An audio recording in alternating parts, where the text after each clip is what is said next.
Welcome to Hurrdat Sports Radio. Here comes. In there! And that does it! History in the desert! The Texas Rangers, for the first time ever, are World Series champs. And the celebration begins third base side of the mound, the dog pile, as they jump up and down out of the dugout, out from the bullpen in right field. The Rangers celebrate. The Texas Rangers are World Series champs. 63 years is a long time to wait, but the Texas Rangers are World Series champions. It's my distinct pleasure to present the Commissioner's Trophy to Ray Davis, Neil Liebman, and Chris Young. Steve Reed, an excellent free throw shooter, will have the honors shooting the technical. Looky here. Bobby Knight just threw his chair across the free throw lane. And I think unbelievable.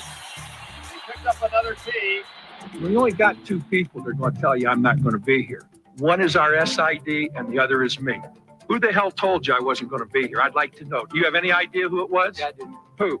I'll put him out there in line. They were from Indiana, right? No, they're not. No, weren't from Indiana, and you didn't get it from anybody from Indiana, did you?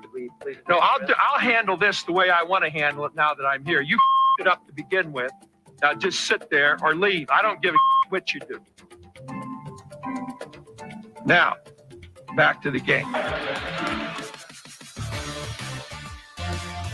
Welcome in. Good morning on a Thursday to Hurrdat Sports Radio. I'm Ravi Lulla. Andrew Rogers here with me. Hello.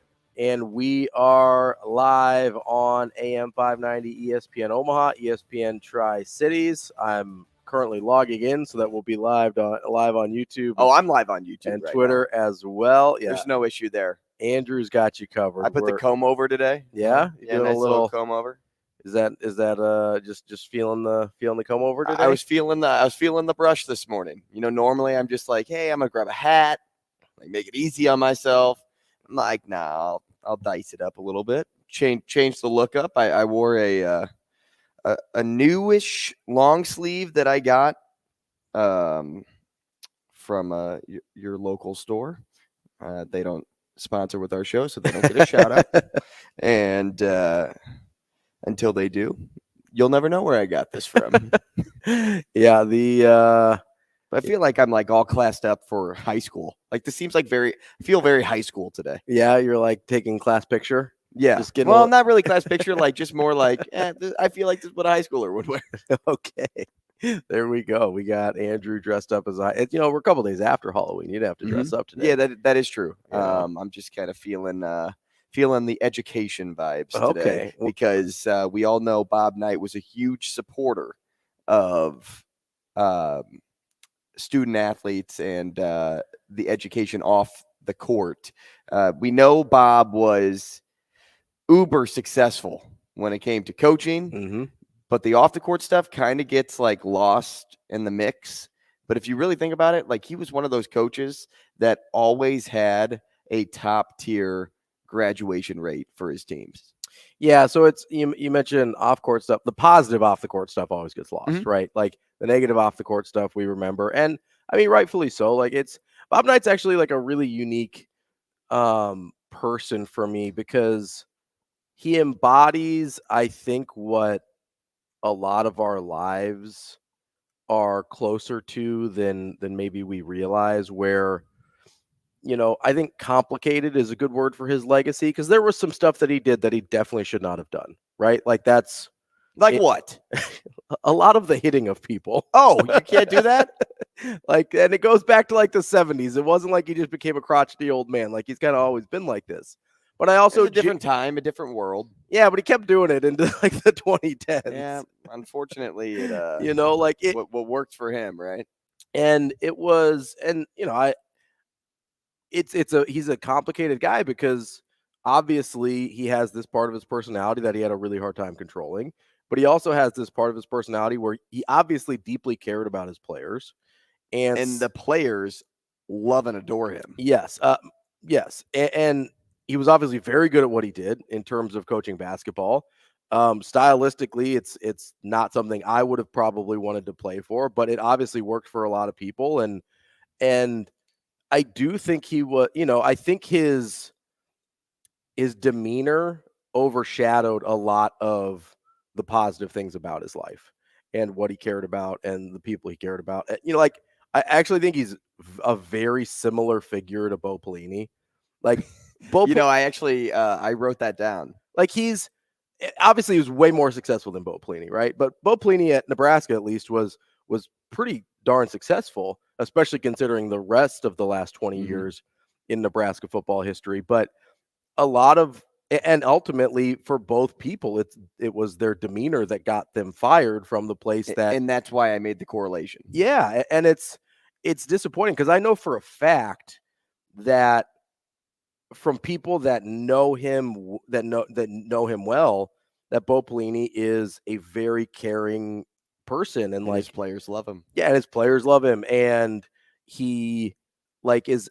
I don't know him personally, but that he is a genuinely good guy, and that he just has this part of his personality that for some reason or another he's never been able to get his arms around. Really, all it is he's different. He's not like your buttoned up head coach. He was different. It's the same thing with Bob Knight. Now, Bob Knight was extremely different. Yeah, and it crossed a line into other things. But if you think about it, he was one of the most respected individuals. Yeah, absolutely. Across the board in basketball. Absolutely. And I'm not just saying college basketball. I'm saying basketball. Yes, he had his antics. Yes, he may have potentially choked out one of his own players. Yes, he threw a chair across the floor, which is all you remember. That's all you remember seeing. Yeah, you remember the bad stuff. Do you remember a week and a half ago, you asked me, like, who's a coach I have an affinity for? And I said Bob Knight. Like a random coach. You're like, why? And I'm like, because I love watching his highlights. I love watching him throw a chair across the floor. Yeah. I love watching how spirited he was on the bench. And I loved seeing his team's success. Like, all in all, that's why I loved Bob Knight, because I didn't get to watch Bob Knight. Right. Like, he was so before my time that I only got to see the craziness after the fact. Just the aftermath of it all. Yeah. But if you hear anything from college coaches, like we'll throw Coach K in there, who played and who played for Bob Knight and Bob Knight was his mentor. Yeah. You have like Bill Self, who would say good things about him. Steve Kerr said something really nice about him too when Steve Kerr was playing with the Bulls. Like there's so many people out there that even though like Bob Knight was this a little over-the-top individual, could come off a little bit scary, he was so respected. So respected. Yeah. Like if he pulled you aside, you know you're getting 6 F-bombs in that 3-sentence liner that he gave you. But you also know that you're going to take that away because of the prowess of that he kind of built on his own. Like the house that Bob Knight built was so big and so large and so luxurious. Like he was 902 and 371. Like that was his overall record. He had 902 wins. Like this dude didn't lose often. No. He was the last guy to have an undefeated team in college basketball. We've seen teams get close. But like nowadays, go the entire way, including win a national championship. Like 1976 was the last time that a team went undefeated. Well, it was the 75 season, but 76 was the year that a team went undefeated and won the national title. Like Bob Knight won games. He got respect for winning games. Going back to your point that you just made, Bo Pelini won games. He got respect for winning games. But what they gained by winning games, they lost in their personality. Yeah. And that's what drove a ton of people away.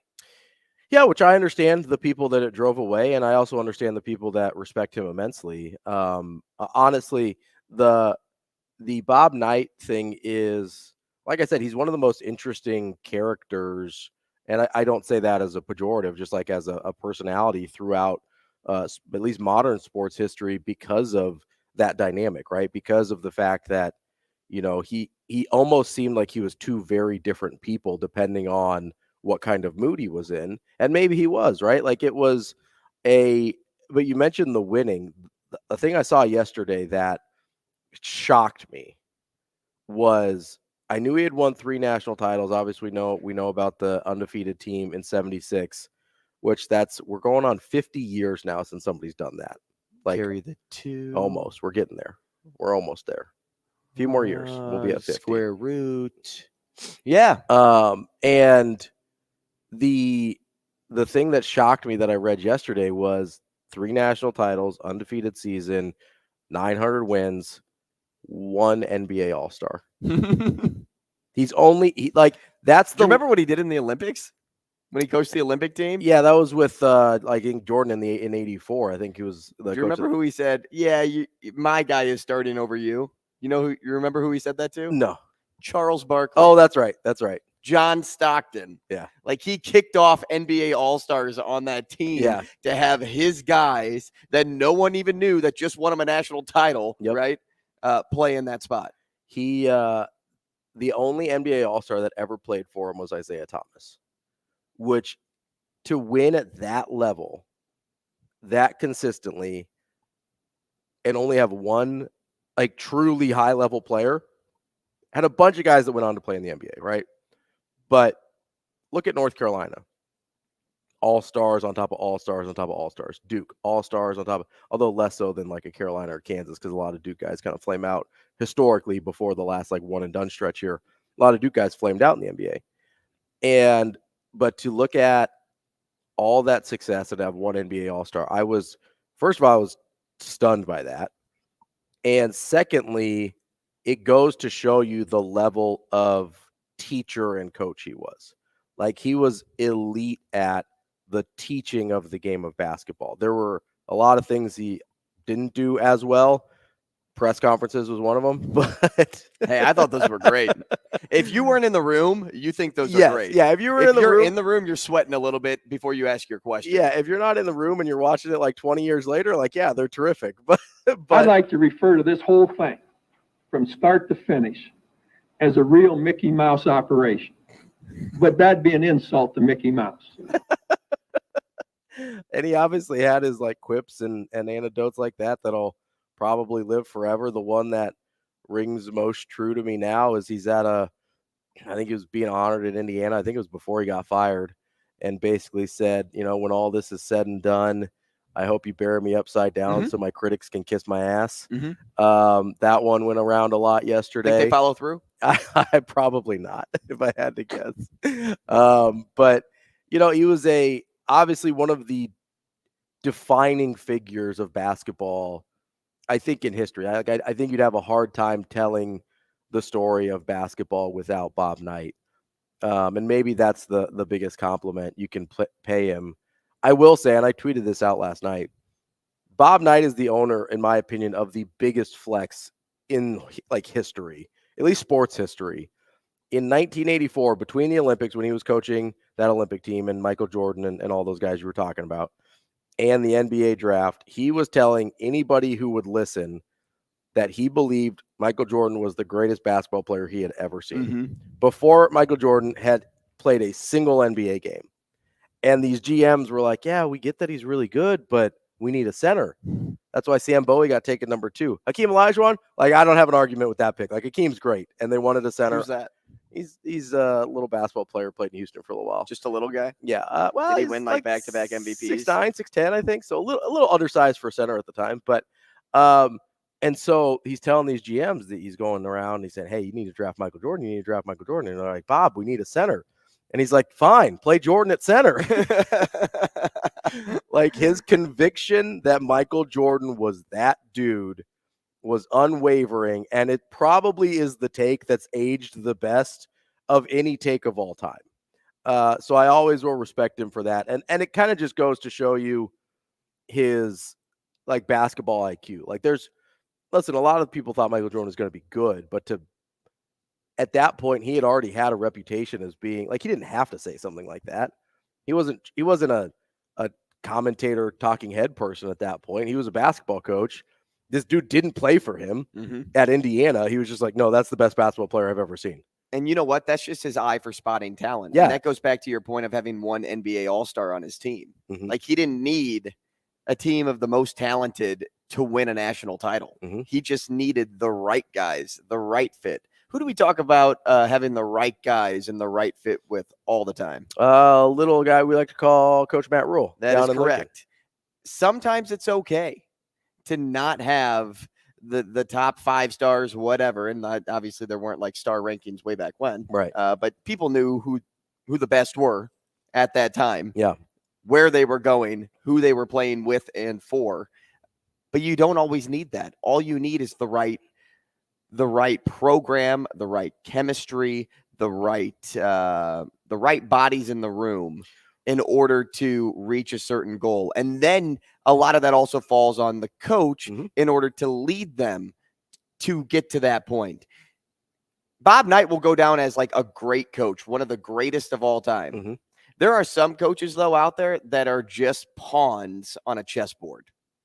Like they're in different spots. Like if we really want to go down a list of, like, if you look in the NBA, there are teams that you could probably point to right now where you're like, you're more of like a pawn. You're not like the coach. Like, in Milwaukee, like Giannis runs that organization. There's certain situations where the coach has dramatically less power than others. Yeah. Right. Where LeBron goes, you probably don't have the greatest of power. Yeah.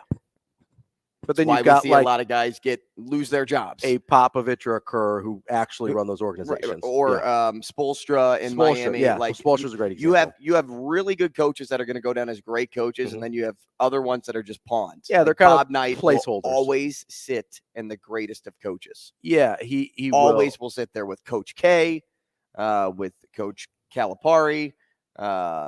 With a ton of Roy Williams, modern day coaches, Bill Self, those types of guys. They will fall into the Bob Knight category. The thing that actually reminded me the most, though, you mentioned Matt Rule. The thing that I think reminds me the most between Bob Knight and Matt Rule, and this is not to say that they're terribly similar, because I don't think they are. I mean, if you watch Rule, they're personality-wise, I think they're pretty different. Really? A little bit. But the fact that I think they both know that they're going to ask and demand a lot of their guys. And so it's more important to have the guy they can ask and demand a lot of than the guy who might be 10% more talented, right? Like, I think Bob Knight firmly grasped that, and I think so does Coach Rule, where it's like, okay, I'm going to take this 3-star guy instead of this 4-star guy because I know that this 3-star guy has the mentality to go through what I'm asking him to do.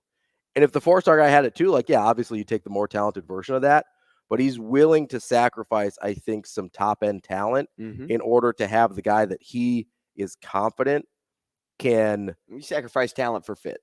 And fit is more, I think when people say fit a lot, I think they think of like scheme, right? That's what I mean a lot of the times when I say fit is, hey, if you are running a certain scheme, you want a quarterback that can do X, Y, Z. You want linemen that can do X, Y, Z. You want, linebackers that have certain skill sets. So a lot of times when you're talking about fit, you're talking about scheme. But what's maybe more important than the fit inside of a scheme is the fit inside of a culture, right? The fit inside of, hey, if I ask you to do this, I know that you're willing to go that place with me. And that's what I think Coach Rule brings to the table. And I think that's what Coach Knight brought to the table as well. Even though obviously from the outside, it's going to look really different. There is a lot of commonalities there in what they ask of their players and how they go get players because of that. There is a lot of truth to the 50-50 there, the way that you just described fit and scheme and fit and culture. A lot of it goes hand in hand. But there is a lot of truth to that. Oregon's a really good example of fit and scheme, right? Back in pre-Dan Lanning. So when you're going Chip Kelly, Mark Helfrich, even you want to go back to like Bellotti before that, is the fit and scheme allowed them to go get guys that were under-recruited because they knew they were going to be elite talents in their scheme. That, to me, is like a really good example of fit and scheme. And I think that's what a lot of times we default to when we're thinking about that. But if you're a guy like Coach Rule who doesn't really care what you run, he just wants to run. Like, I genuinely don't think Coach Rule has, like, we've seen it this year, right? He'll run whatever he has to run. But he can do that because of the fit and culture.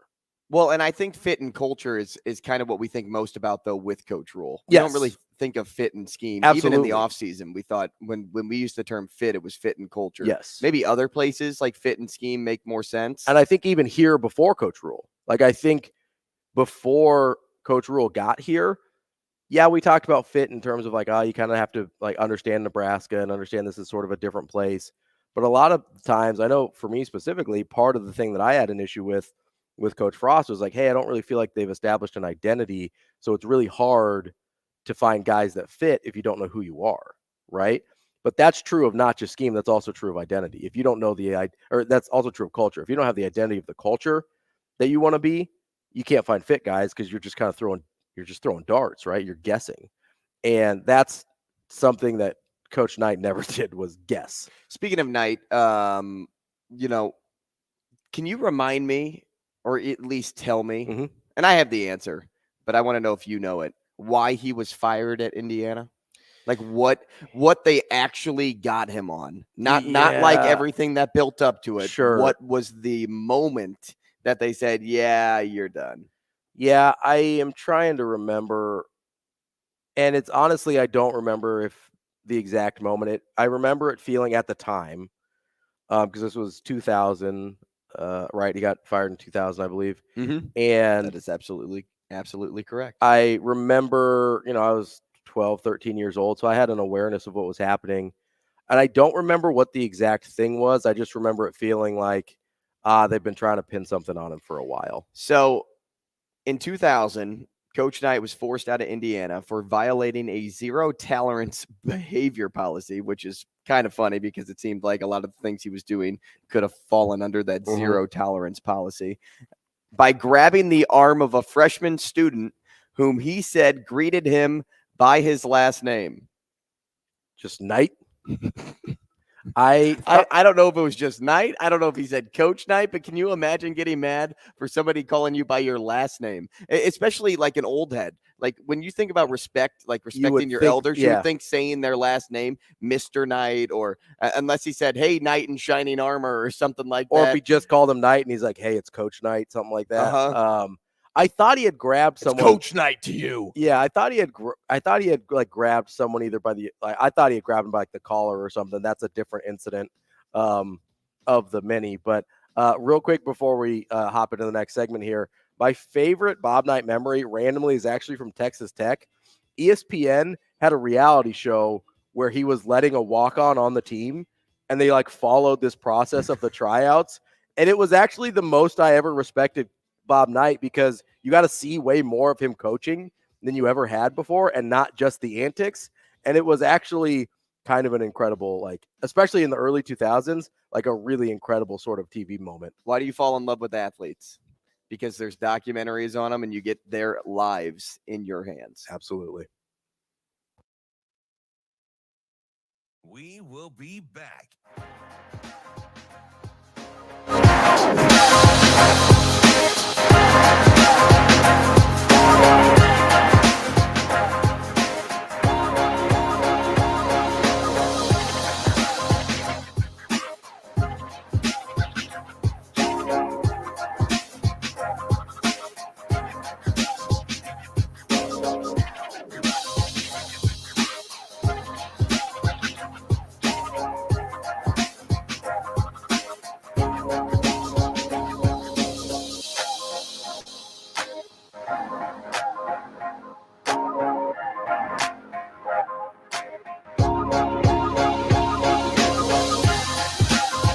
We will be back.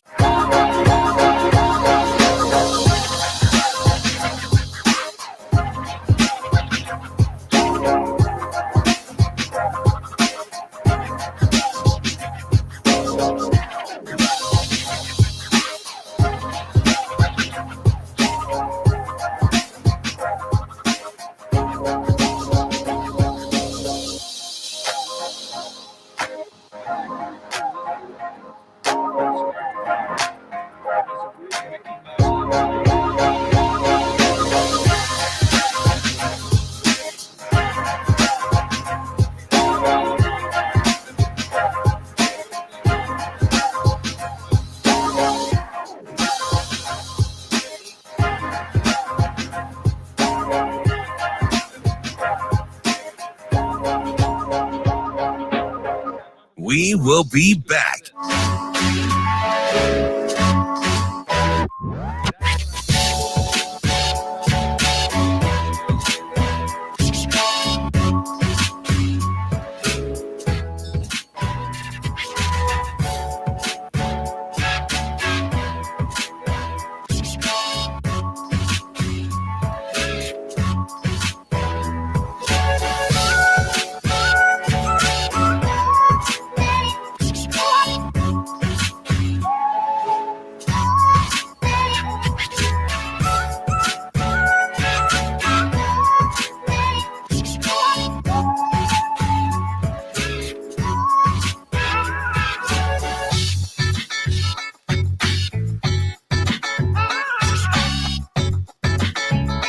We will be back.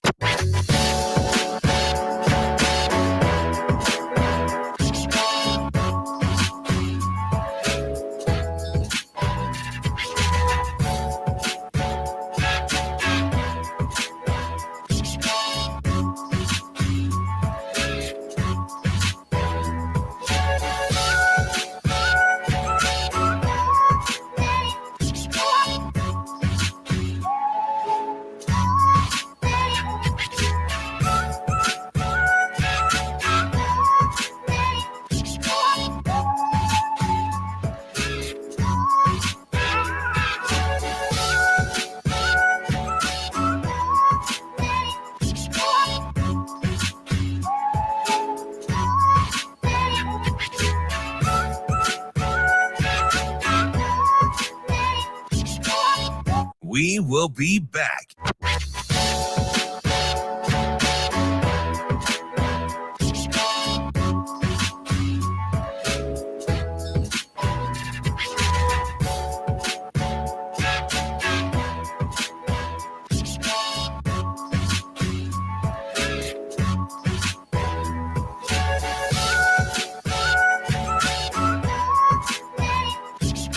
We will be back.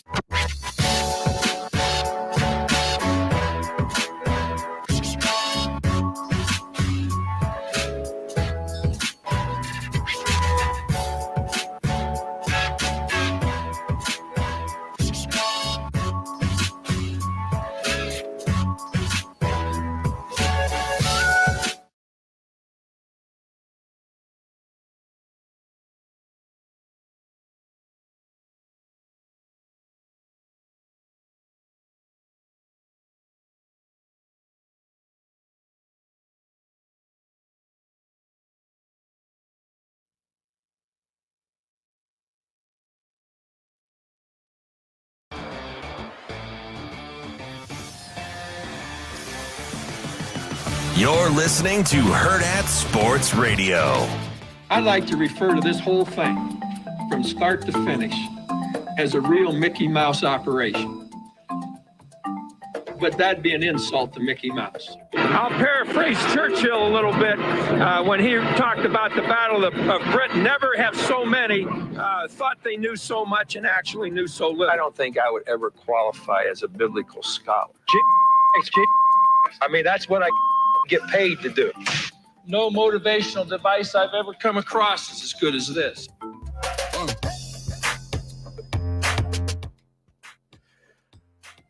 Welcome back here to Hurrdat Sports Radio. I'm Ravi Lulla with Andrew Rogers.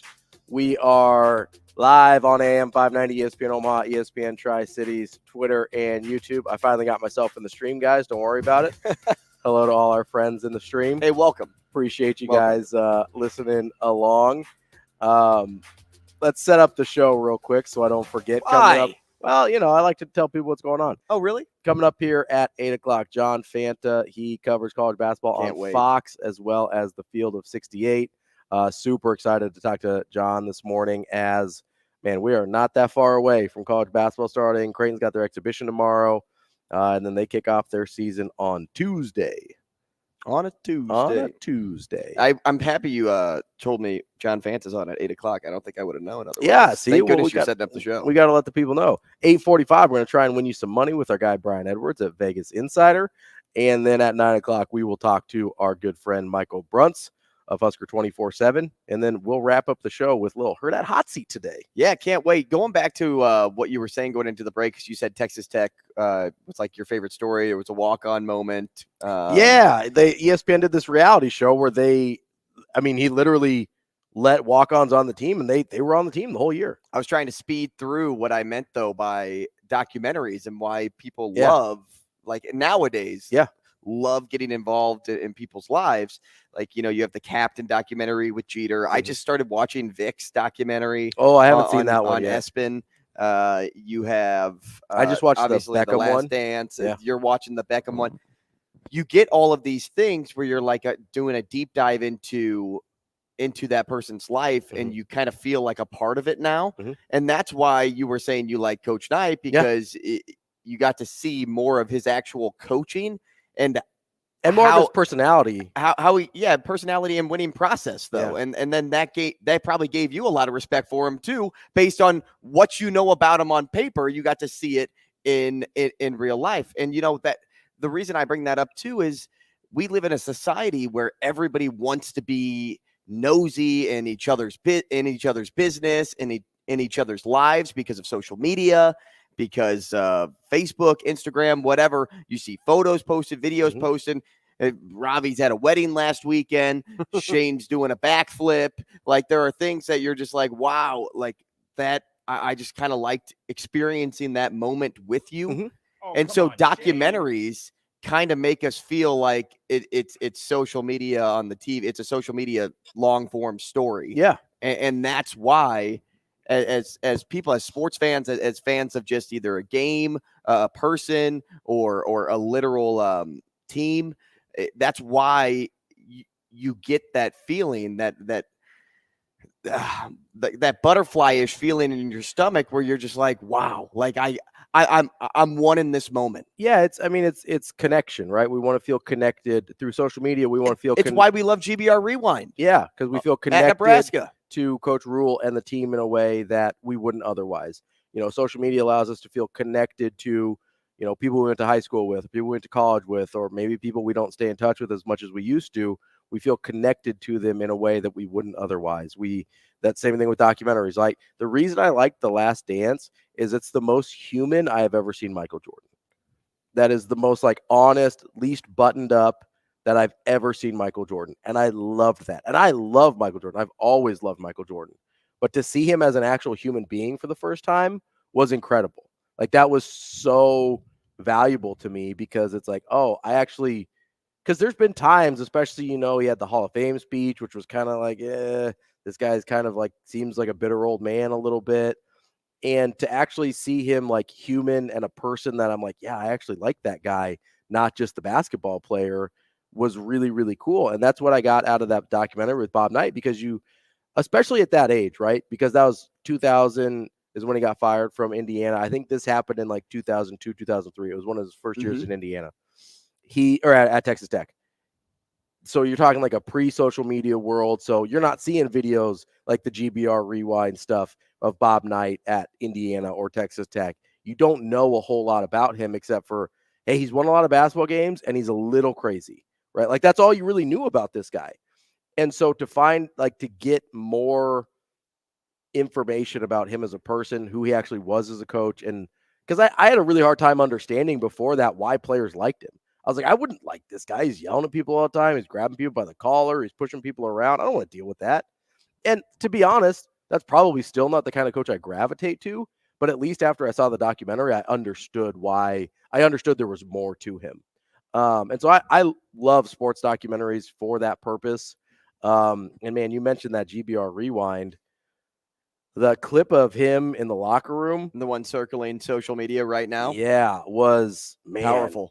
And so we can get to other stuff with it, but Shane has the clip. One of the first things I thought was, what did Ethan Piper's mom say? Because she wasn't mic'd up or anything. Well, because she said turn off the camera. Yeah. And so whoever edits the videos, I can't remember the film guy's name, but he just took down her volume and then raised it back up for reaction. And I looked at her, and it pans over to her, and so you see her. My guess is there had to be an expletive or two said. It had to be. She's an offensive lineman's mom. She's salty, right? Like that. She's got to be. Shane, do you want to play that clip? Do you have it? Now, as we walk out this tunnel, man, as we walk out this tunnel for the first time at the University of Nebraska, we have a pink ribbon on the back of our helmets. And obviously that's for all the wives, the moms, the sisters that have been affected by breast cancer, man. But it's even greater than that. It's a way for us to honor those in our lives, our mom, our grandmom, our girlfriend's mom, our aunt, the people in our lives who have fought for us. Because ain't none of us here of our own accord. Picking you up, taking you to school, fighting for you, taking a second job, battling, maybe keeping you away from the hard things in your life. She took it on so that you could just be a kid. Who is that for you? Who is that for you? Maybe it was your dad. Maybe it was a coach. But, man, they fought for you. They were warriors for you. These women that fight this battle, they're warriors. I saw it with my mom. I watched my mom battle breast cancer. I saw my mom fight. I watched my wife's mom fight. Knowing she probably was never even going to win the fight. Knowing that eventually she'd be up in heaven. Man, she was just fighting for 10 more minutes with her grandkid. 10 more minutes. She taught me how to fight. Who taught you how to fight? Who taught you how to be a warrior? A warrior doesn't need a weapon. A warrior is the weapon. You guys are warriors. You've been taught to fight. So as you take that field, fight for yourself. Fight for what you want. Fight for each other. But just remember who went to war for you in your life. Remember the woman that went to freaking war for you in your life, who sacrificed for you in your life. And whatever your job is today, standing there and cheering or catching a touchdown, man, do it without fear. Because every single day that my mom woke up fighting that battle, she had to do it with all the fear in the world, but put it aside to make sure my ass was good. That's who I go fight for today. As you walk up that tunnel, you see the ones that you love, look them in the eye. Don't tell them you love them. They're not here to watch you win. They're here to watch you. They're here to watch you be you. And some of us don't have our moms here. I don't have my mom here. My mom's watching somewhere across the country. She's going to feel my joy. Some of us don't have our moms alive anymore, or grandma, whatever. That's my wife. But she's going to honor the way that her mother taught her to fight. This ain't emotional. This is joy, man. We're here because of the ones that love us. So if you don't have family here today, walk by my wife, walk by my daughters. You got family. If you don't have someone here today, Mrs. Piper's here. Yeah. Her son's not here, but she's here. For us. Us. One word from Miss Piper. Give one word.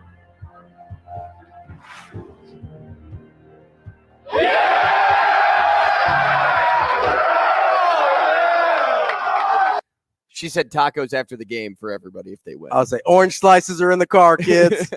No. I need to know what Mrs. Piper said. That is such a moving pregame speech before Purdue, and that's not even like a lot of it is the messages for breast cancer, Pink October, but think about it as more of it's everybody was affected by cancer at some way, shape, or form in their life. They know somebody, a family member, a friend, whoever was affected by that satanic disease. And, the ability for Coach Rule to stand there and put together those words, I'm having trouble putting together words right now about it. We'll get to that more coming up next on Hurrdat Sports Radio. We will be back.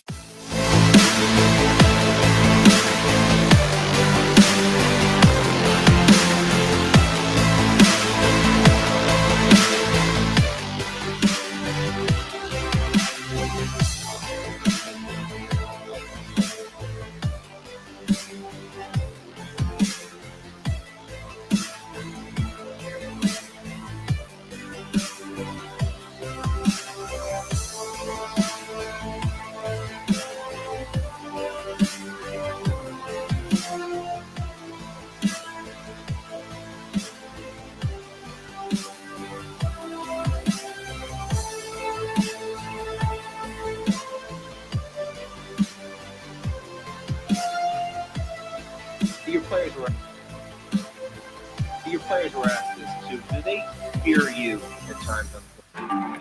We In will my be entire back. adult life, I've never used the expression game face, so I have no idea.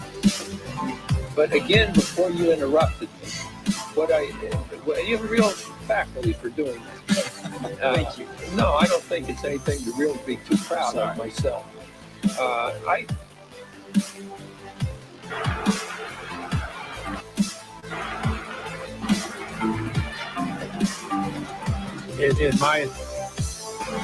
In my entire adult life, I've never used the questions yet? Yes. No, I haven't. You've interrupted my answers with your questions, and then I've tried to get back. So let's finish this.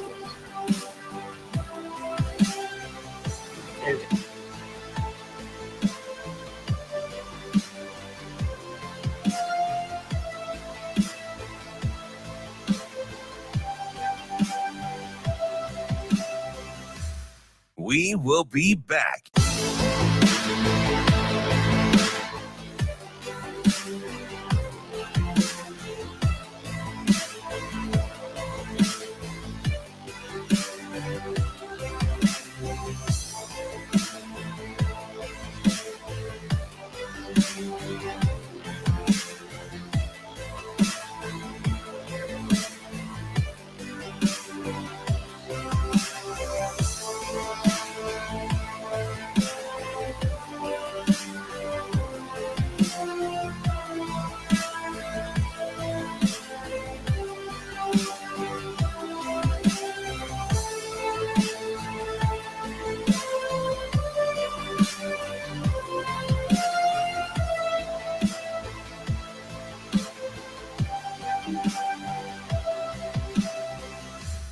We will be back.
You're listening to Hurrdat Sports Radio.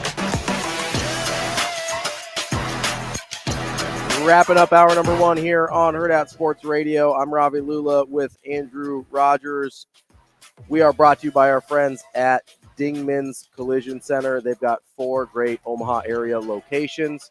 They've been in business, family owned and operated for 25 years. And they have been first place best of Omaha for the last 18 years running, because not only do they have the latest technology to work on any make and model, they also give back to the community. Make sure you check them out at dingmans.com for more information. Want to get back to that Coach Rule video, that clip that we played right before the break, and you mentioned, Coach Rule makes it more about more than just breast cancer. And the thing that really got to me was not just kind of, because, the Creighton, when they do their pink out, they make it about all types of cancer and things like that, even though specifically it's the World Series did the I Stand Up for Cancer. Yeah, and that's a very similar moment that Creighton does, even though it kind of originates with breast cancer. They kind of expand it out to all cancer, and they do the fundraiser for the American Cancer Society Hope Lodge down on Dodge Street. But what I thought was really interesting about the way, and this is kind of just a credit to the way Coach Rule communicates and connects with people, and just his ability to make a message that matters to everyone, is he took it even further to, like, it's not just, maybe not that many people in your life or anybody super close to you has had cancer, but it's about the people that fight for you, right? Because at the end of the day, like when you're dealing with like a mom or a spouse or a grandma or whoever that has cancer, one of the things you admire most about them is the fact that they're fighting, right? That they're fighting not just for themselves, they're fighting for the people around them, they're fighting for the people they love. And Coach Rule kind of got down to that core of what really moves us about these people that are fighting through these things and brought that to the team in a way of like, hey, maybe you don't know anybody that's had cancer, but you know somebody that's fought for you. You know, you wouldn't be here unless somebody had fought for you. And it's, I mean, just to be able to communicate that to a group of college guys and to, you know, it's kind of like it's a funny fine line for me because it would be really easy in that moment to get emotional kind of in the wrong way, right? Like to get kind of choked up and things like that. But he like rides that line of like reaching into your like heart and core, and instead of letting it be like, oh yeah, hey, that's kind of a sad or emotional thing, turning it to inspire you and to fire you up. And like, that's not easy to do. Like that's a tough subject matter to kind of navigate and still bring it to a place where, hey, now you want to go fight. Now you want to go run through that wall for whoever fought for you. And, you know, I got to give credit to Mrs. Piper too. We don't know what she said, but that clearly set off a fuse on him too. So maybe it was about the orange slices. Right. I don't know. Yeah. No. So there was, there's a lot of points in that speech that kind of had my brain going a ton of different directions. You're right, though. It's hard to turn like a somber point into inspiration. And he did a great job doing that. But I also think that's such an attention getter for those guys, too. Yeah. When you start on something that is a little sadder, but can turn it into something that's motivating. And Coach Rule, he just knows how to do that. Yeah, he's a master. And I think that also has a little bit to do with his upbringing, because seeing his dad as a pastor, like pastors have to do that a lot, or you know, whoever is your speaker at a church service, like that is. Those are the things that you kind of have to tie into different messages. So I think he gained really good public speaking skills just by learning from his dad and going through life that way. But the other point of that speech was that stuck out to me is like you talk about fighting for somebody, but the sacrifices that he's talking about that these women do in our lives, like the love from your mom to you is so different than any other love that you can experience ever. Like I am such a mama's boy for that reason. I am. Like the love that my mom has for me, I know what it is, but I could never recreate it.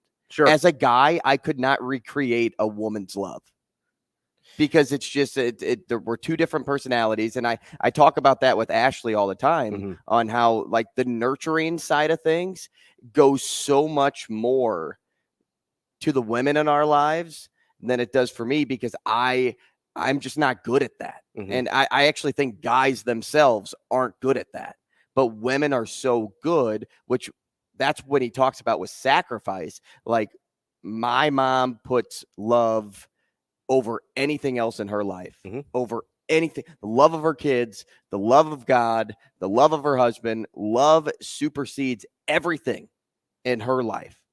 And I admire that the most. And that's what makes me want to love.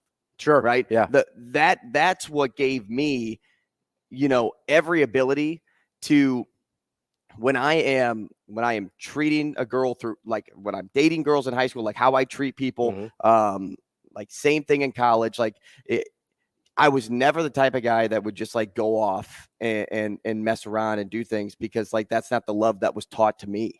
And I think that's kind of what Coach Rule is saying to these guys is there's somebody out there that is that to you, whether that's your mom, whether that's an aunt, whether that's a grandmother. There is somebody out there that is that person to you, that sacrificed things for you.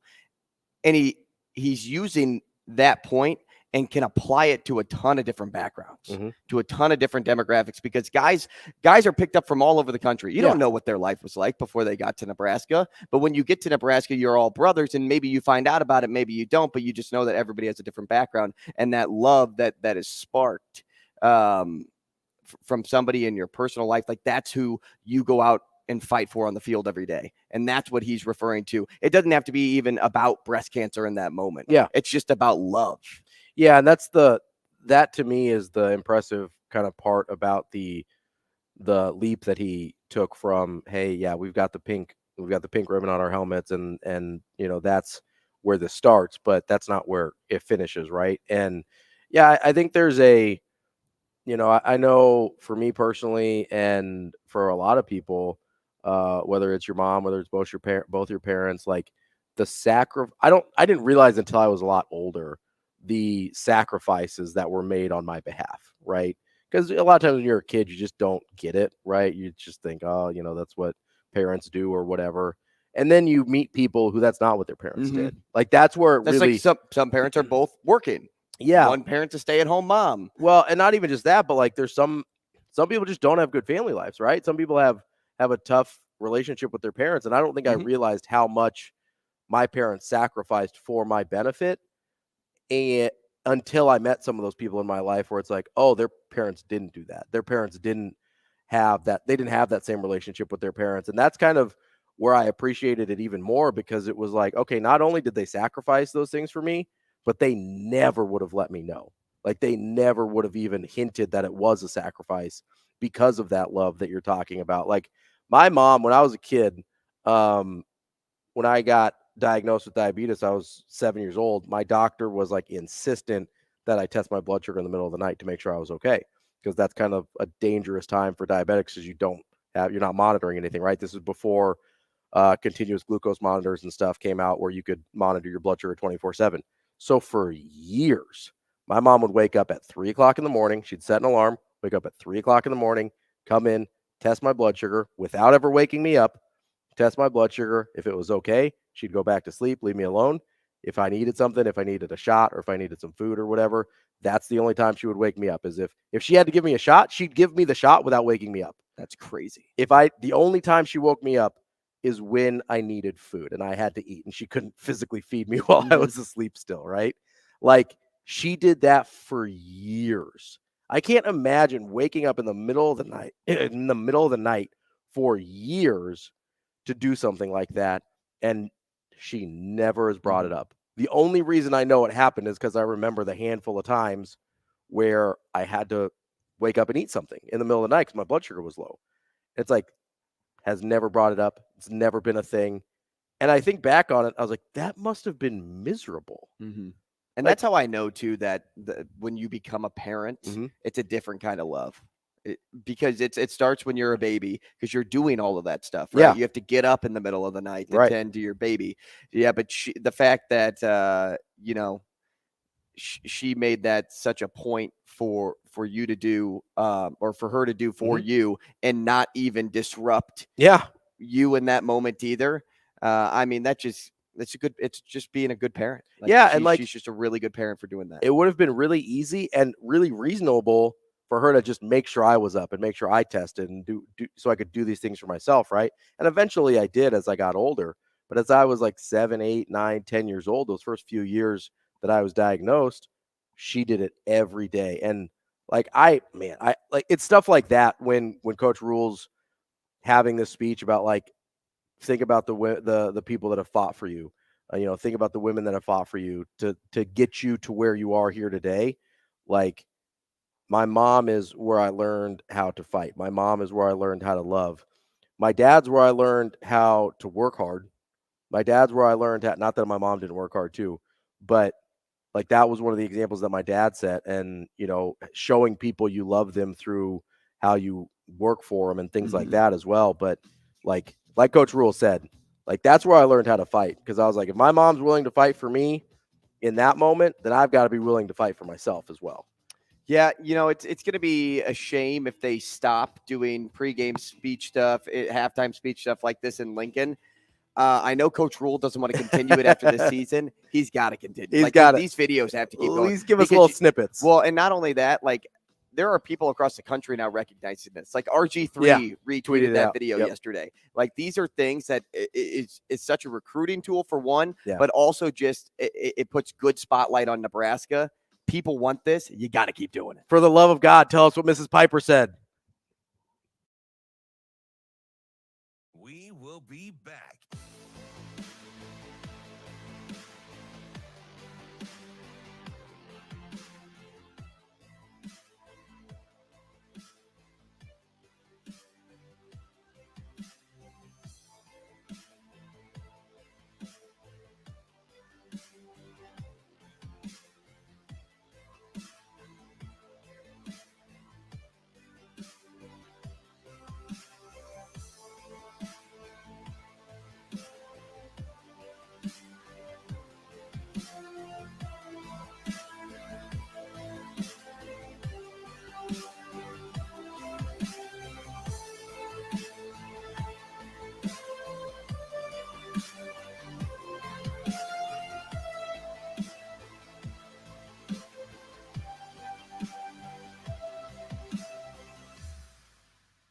We will be back.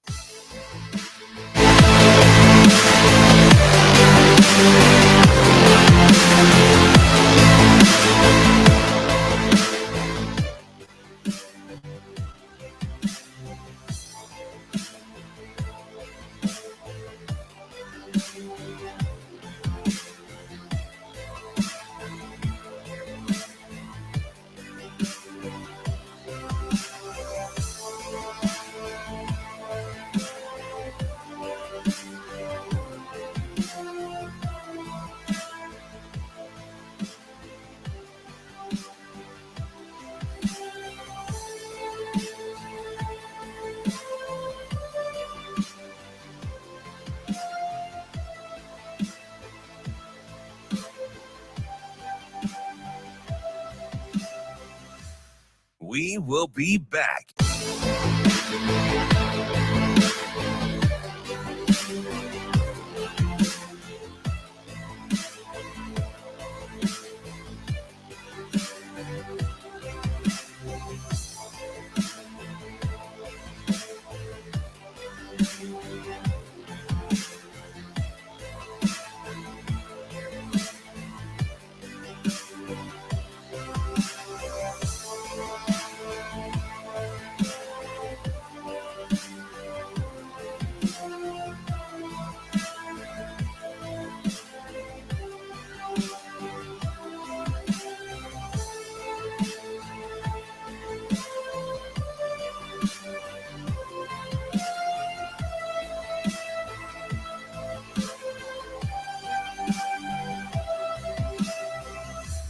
We will be back.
You're listening to Hurrdat Sports Radio. In my entire adult life, I've never used the expression game face, so I have no idea what it means or what you're supposed to do. But again, before you interrupted me, and you have a real faculty for doing that. Thank you. No, I don't think it's anything to really be too proud of myself. I think when I talked about Pat. Bob, you came here to do an interview. I'm asking you questions. When I talked, well, then let me finish the answer. Okay. Is that okay, Go Jeremy? ahead. Is that fair enough? Please go right Have I interrupted your questions yet? Yes. No, I haven't. You've interrupted my answers with your questions, and then I've tried to get back. So let me finish this. An icon. Yeah. An absolute icon. That is a Bob Knight, Jeremy Schaap interview that awkward, but kind of funny. We are brought to you right now as we kick off hour number 2 by our friends at Pratt Dental. Dr. Pratt is the first dentist in Nebraska to provide the BioClear method. They are located in North Platte, Nebraska. The BioClear method, if you're not familiar, can correct many aesthetic dilemmas in a permanent and less invasive manner than traditional treatments such as crowns. Pratt Dental, Pratt Dental can be reached at 308-221-2800. Pratt Dental, creating healthy smiles. Had a little tongue twister there for no apparent reason. Joining us now on the Warhorse Sportsbook hotline is our friend John Fanta.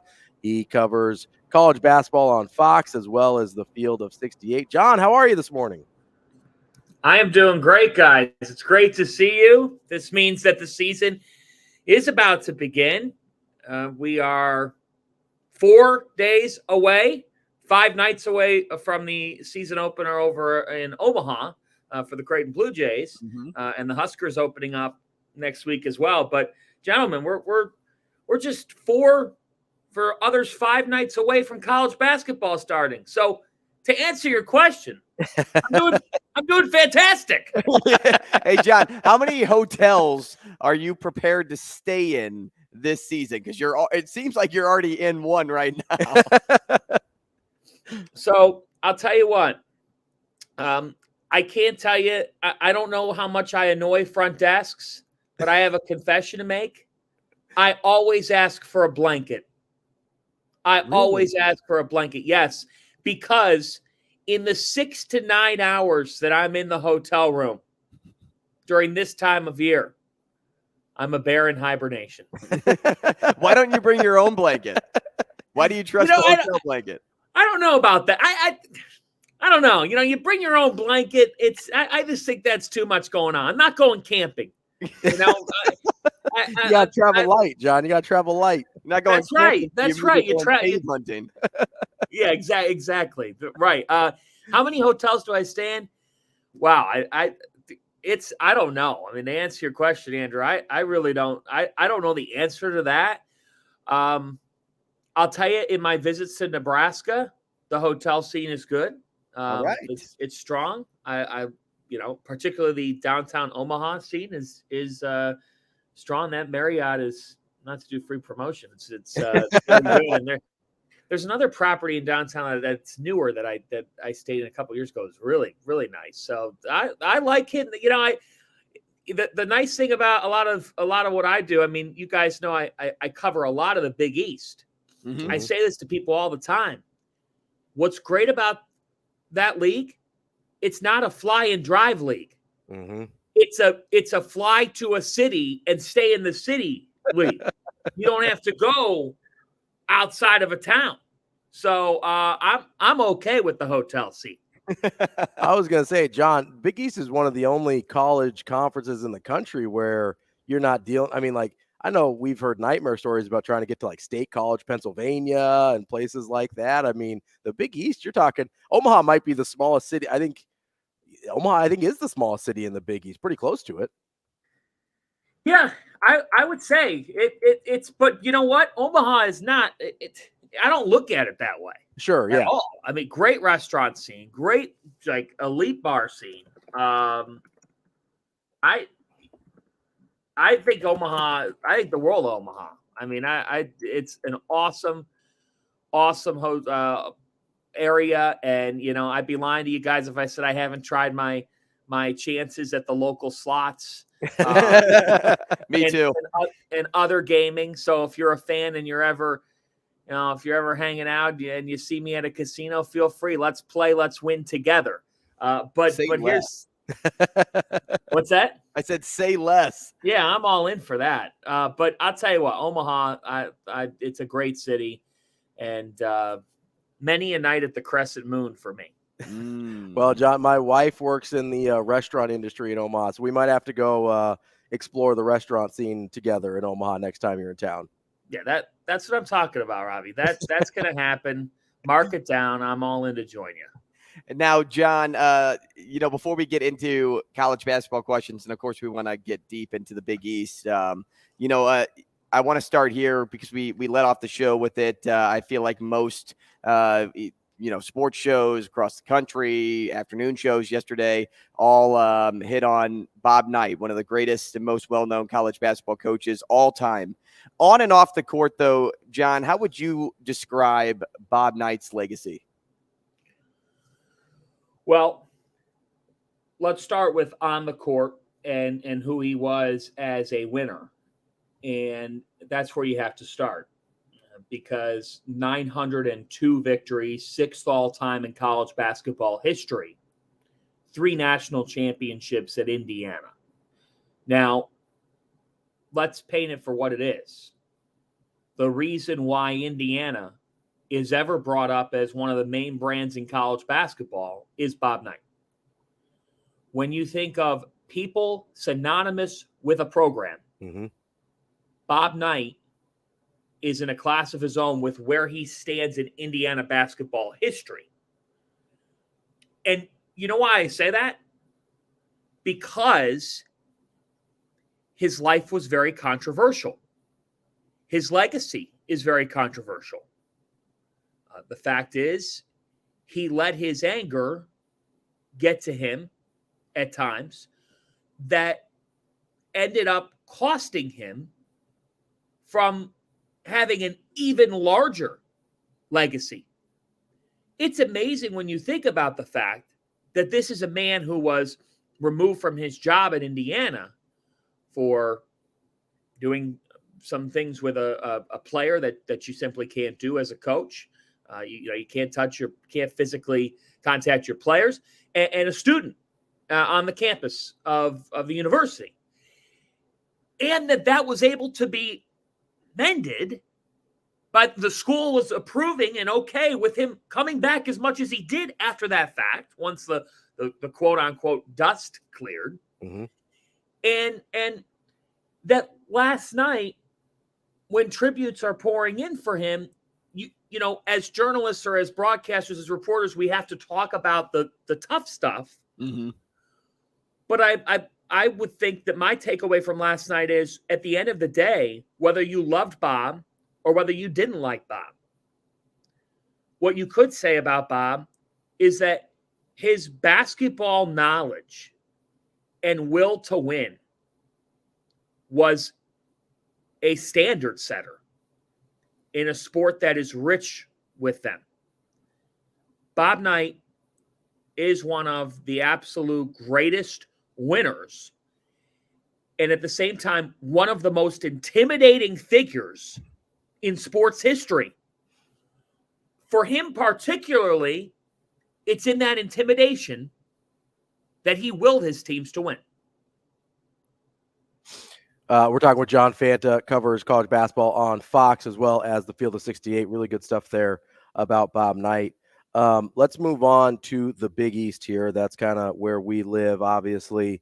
I've said many times that I think Creighton this year, because of fit with some of the guys that have left and that they're being replaced with, could actually be a little bit better than last year's team. Now, what does that look like in March? I don't know. But I think in the regular season, they could be a better basketball team. Is that a hot take or is that a reasonable take? I think it's a reasonable take. I like this team's pieces even more than I like last year's pieces. Now, just because you have pieces that we like more doesn't mean that you're going to be sitting in a regional final. Things have to align sometimes. You became fortunate to face a 15 seed, right? nothing wrong with that. You won those games. Nobody's going to take that away from you at all. It's the greatest season in program history, right? Going to that Elite Eight. The other time that Creighton was in it, there were only 8 teams in the tournament, as Greg McDermott brings up, and he's absolutely right. For me, though, guys, at times last year, like Creighton still lost 13 games. And they went through a very rough spell last year. And the reason for that was, one, Ryan Kalkbrenner and the illness that he dealt with.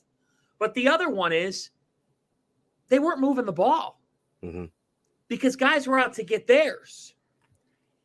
And I'm going to peek behind the curtain here and give you guys something that I think is revealing. But I'll be quite honest with you guys. A couple of players on that team that then were aspiring to go to the next level, all right, or to transfer.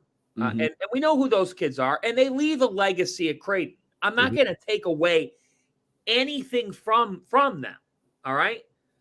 But I will say to you guys on this show that one of those guys during the season and then following the season, I was getting text messages from people in his circle of them telling me all the things that he does in the game, all of his stats, and how we, the media, should be projecting him on social media and in our coverage about his pro prospects. I got to be honest with you guys. We don't get that with a lot of players. It's not wrong. It's not right. I'm not here to criticize, but I did feel like that at times last year there were certain elements of that Creighton team where guys got to get theirs. Guys got to get theirs, and as a result, the system, the offensive philosophy that Greg McDermott has succeeded so much in, sometimes became I've got to stop here. I've got to get mine, and the ball stopped. And that wasn't Creighton basketball.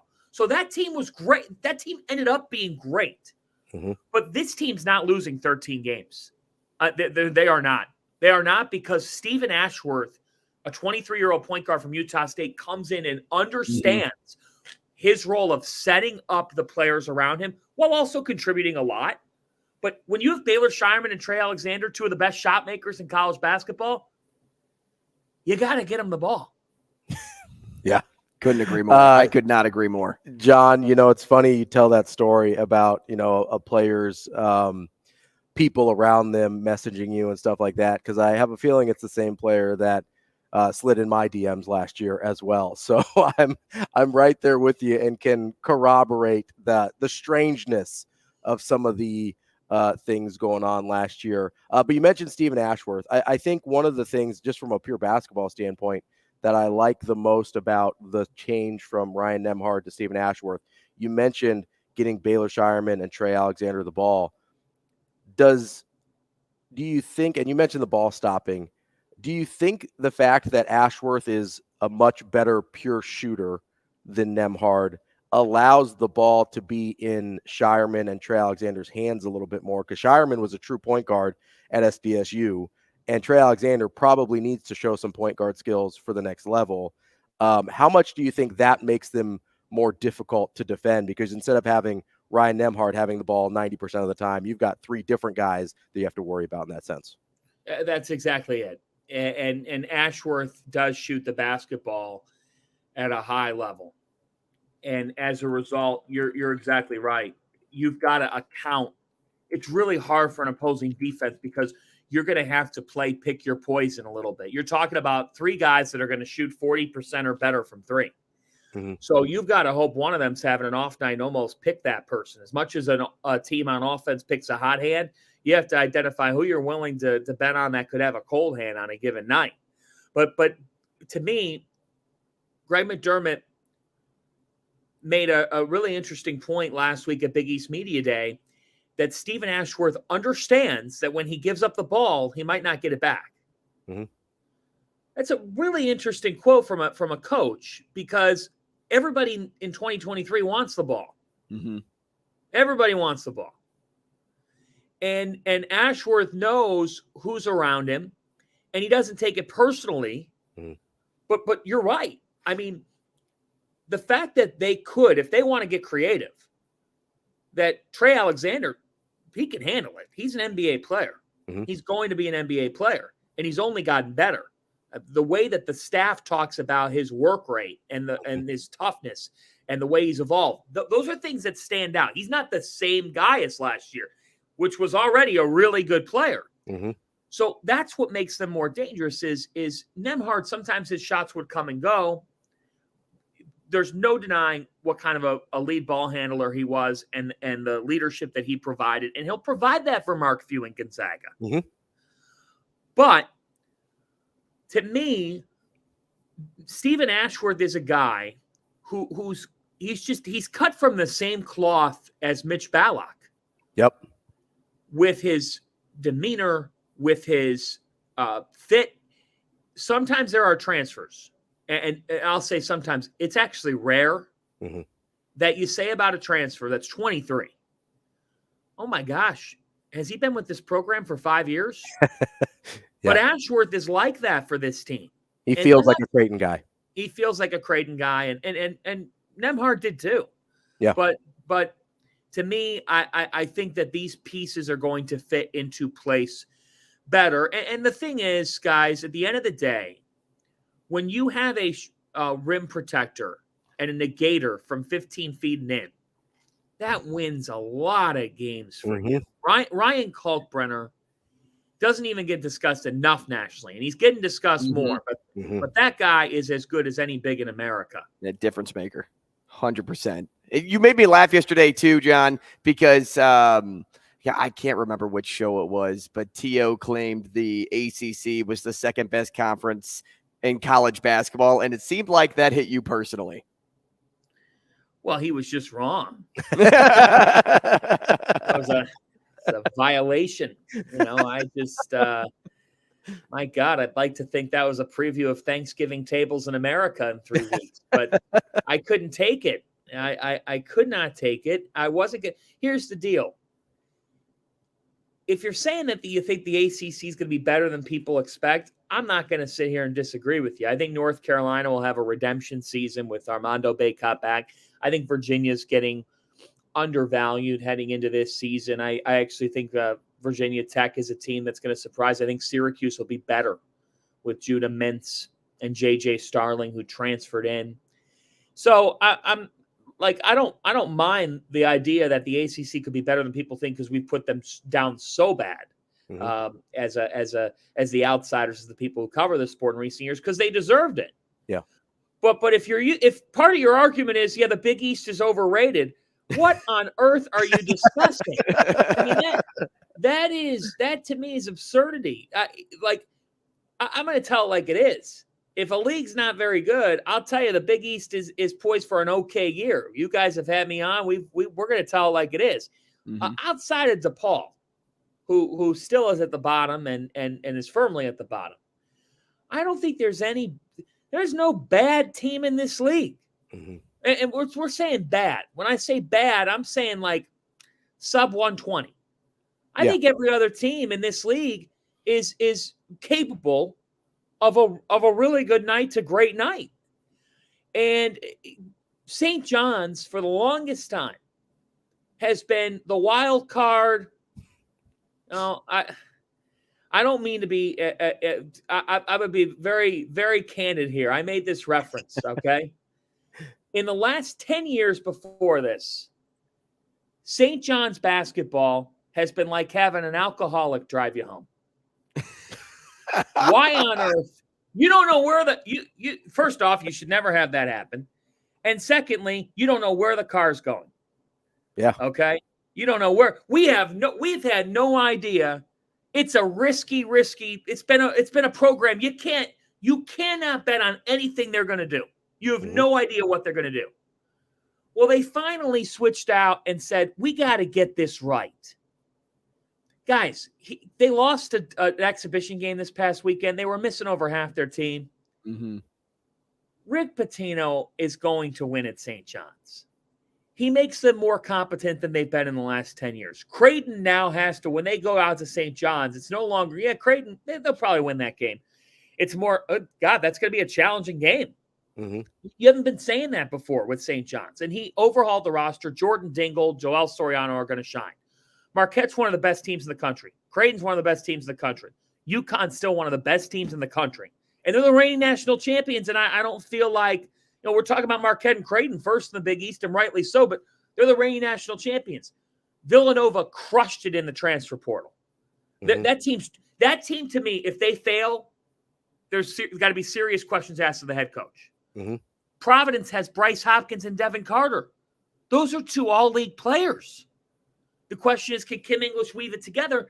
And I don't think Seton Hall's as bad as people are saying, because Kadari Richmond's still there. Dre Davis is still there. Alamir Dawes is still there. And they brought in Dylan Adewusu from St. John's. Mm-hmm. Xavier has Sean Miller, and we haven't even said their name yet. That's a great point. You're telling me the Big East is going to be weak, or is going to be weaker than the ACC? Come on. What was child, please. Child, please. What was T.O. drinking the other morning? He lives down in South Carolina. I know he's got some moonshine down there, but don't start at 9 a.m. John, I did want to talk to you about UConn real quick.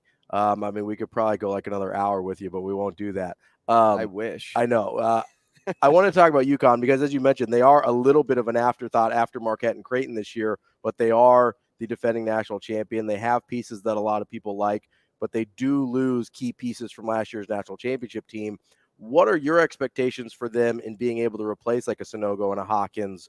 I know people like Jordan Clingan, but obviously you're asking a lot more of him this year than was asked of him before. Well, I think that Donovan Clingan's poised to be that guy for his team. Obviously, he's been dealing with a foot injury the last 4 weeks. I think he'll be back at some point, whether it's game 1 or game 3. I don't think he'll miss any major time. Mm-hmm. But for me, what UConn's success comes down to is, can Tristan Newton continue to be the stabilizer he is at point guard? Will Stephon Castle live up to the hype? 5-star recruit. Oh, he's a high level recruit who can make a bunch of things happen for his team. Physical guard. He's physically ready for the NBA. Shot-making guard. I love the kid. Cam Spencer comes in from Rutgers. High-level sharpshooter. Mm-hmm. Hit a lot of big shots in the Big Ten. Nebraska fans know that. To me, this is a guy that really fits the UConn system like a glove. He's an ultra competitor. Alex Caravan is very steady. I think for UConn, it's developing a 7 to 8 man rotation. Last year's team was so successful because they had unbelievable depth. Mm-hmm. Unbelievable depth. They could go from Sonogo to Clingan. They could go from Hawkins to Naheem Aline. This year's team, I'm a little bit questioning of their depth because they're going to rely on freshmen to provide it. And that's hard. That's harder. But if Clingan takes off to the level that he does, and Castle is, in fact, top 10 pick worthy good, which a lot of people in circles believe he will be, and I've watched him practice. I was very impressed. That's the path. That's the path. Because you're going to have steady presences between Spencer, Caravan, and Newton, who's a veteran. And there's something about it, guys, when you win at the level that you see this with when we talk about Creighton. When you win now at the level that UConn's won at, where they won a national title, confidence can result in winning. It's just, there's something infectious about it. There's an expectation now in that building from the guys who were on the title team last year of what it takes to win. You can't quantify that in any stat. And they run really good stuff offensively. They're extremely well coached. They defended their tails off in the tournament. That's my question.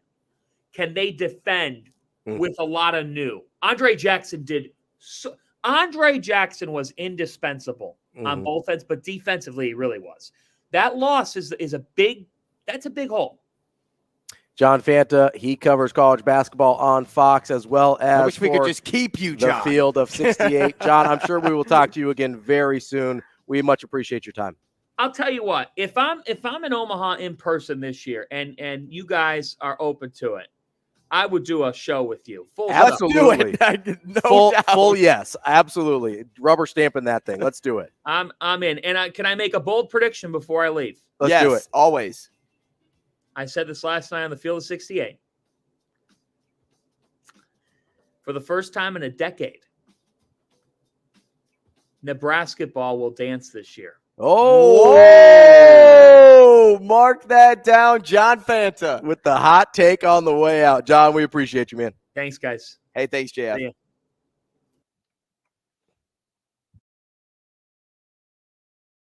We will be back.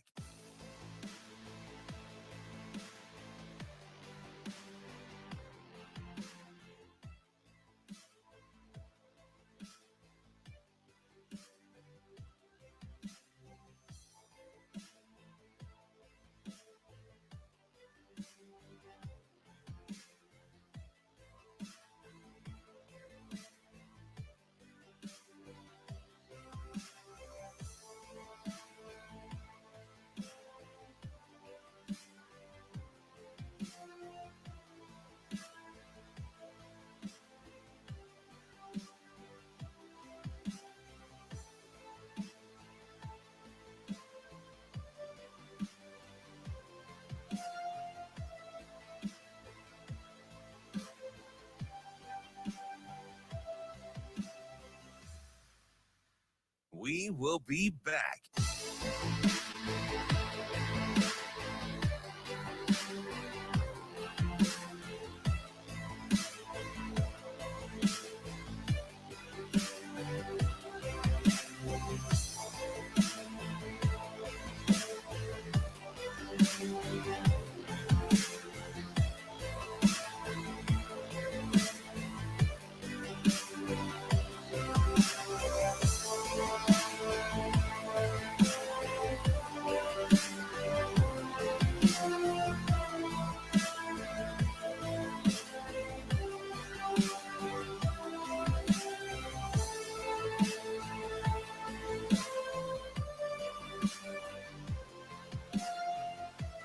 Just keep you, The John. Field of 68. John, I'm sure we will. Guys are open to it.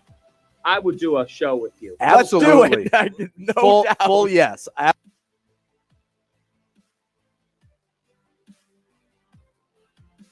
This year. Oh, mark that down, John Fanta. With the hot take on the way out. John, we appreciate you, man. Thanks, guys. Hey, thanks, JF. See ya. I'll tell you what. If I'm an Omaha, I'm sure we will talk to you again very soon. We much appreciate your time.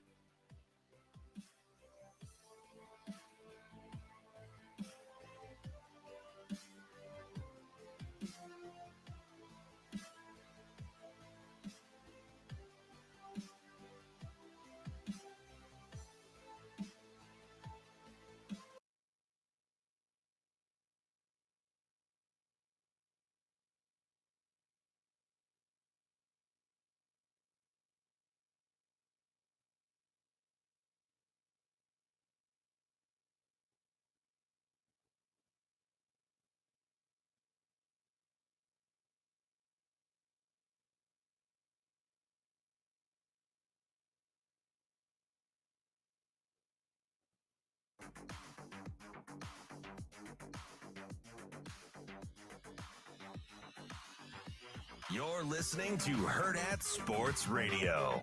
I'll tell you what. If I'm in Omaha in person this year, and you guys are open to it, I would do a show with you. Absolutely. No doubt. Full yes. Absolutely. Rubber stamping that thing. Let's do it. I'm in. And can I make a bold prediction before I leave? Let's do it. Always. I said this last night on the Field of 68. For the first time in a decade, Nebraska ball will dance this year. Oh, mark that down, John Fanta. With the hot take on the way out. John, we appreciate you, man. Thanks, guys. Hey, thanks, JF. See ya. I am so sorry to all of our listeners out there because John Fanta's segments always go long on this show. They do. And you probably had some random commercial that cut into that, but we made sure to play the big drop. The hot take. The big hot take to open this segment so that everybody could hear what John Fanta had to say about Nebraska ball. Yeah, it's we love talking to John. It's really hard to stay on clock with him because, like I said in the interview, we could keep him for the whole show. And I said this last night on the field of 68. For the first time in a decade.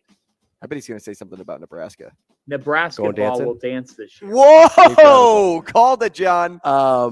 Yeah, no, we love John. We appreciate him joining us. And if you didn't hear, because I'm sure we got cut off on air on AM 590 ESPN Omaha, ESPN Tri-Cities, make sure you go to YouTube or wherever you find your podcasts, and that segment will be up in its entirety, so you can hear the last couple minutes there with John Fanta. That's on us. It's just so hard to stop talking to the guy because he's a ton of fun to talk to. Nebraska ball will dance this year. I think Shane is more excited than anybody. I think Shane is pumped. I'm also pumped to tell you about our friends over at Rockbrook Camera.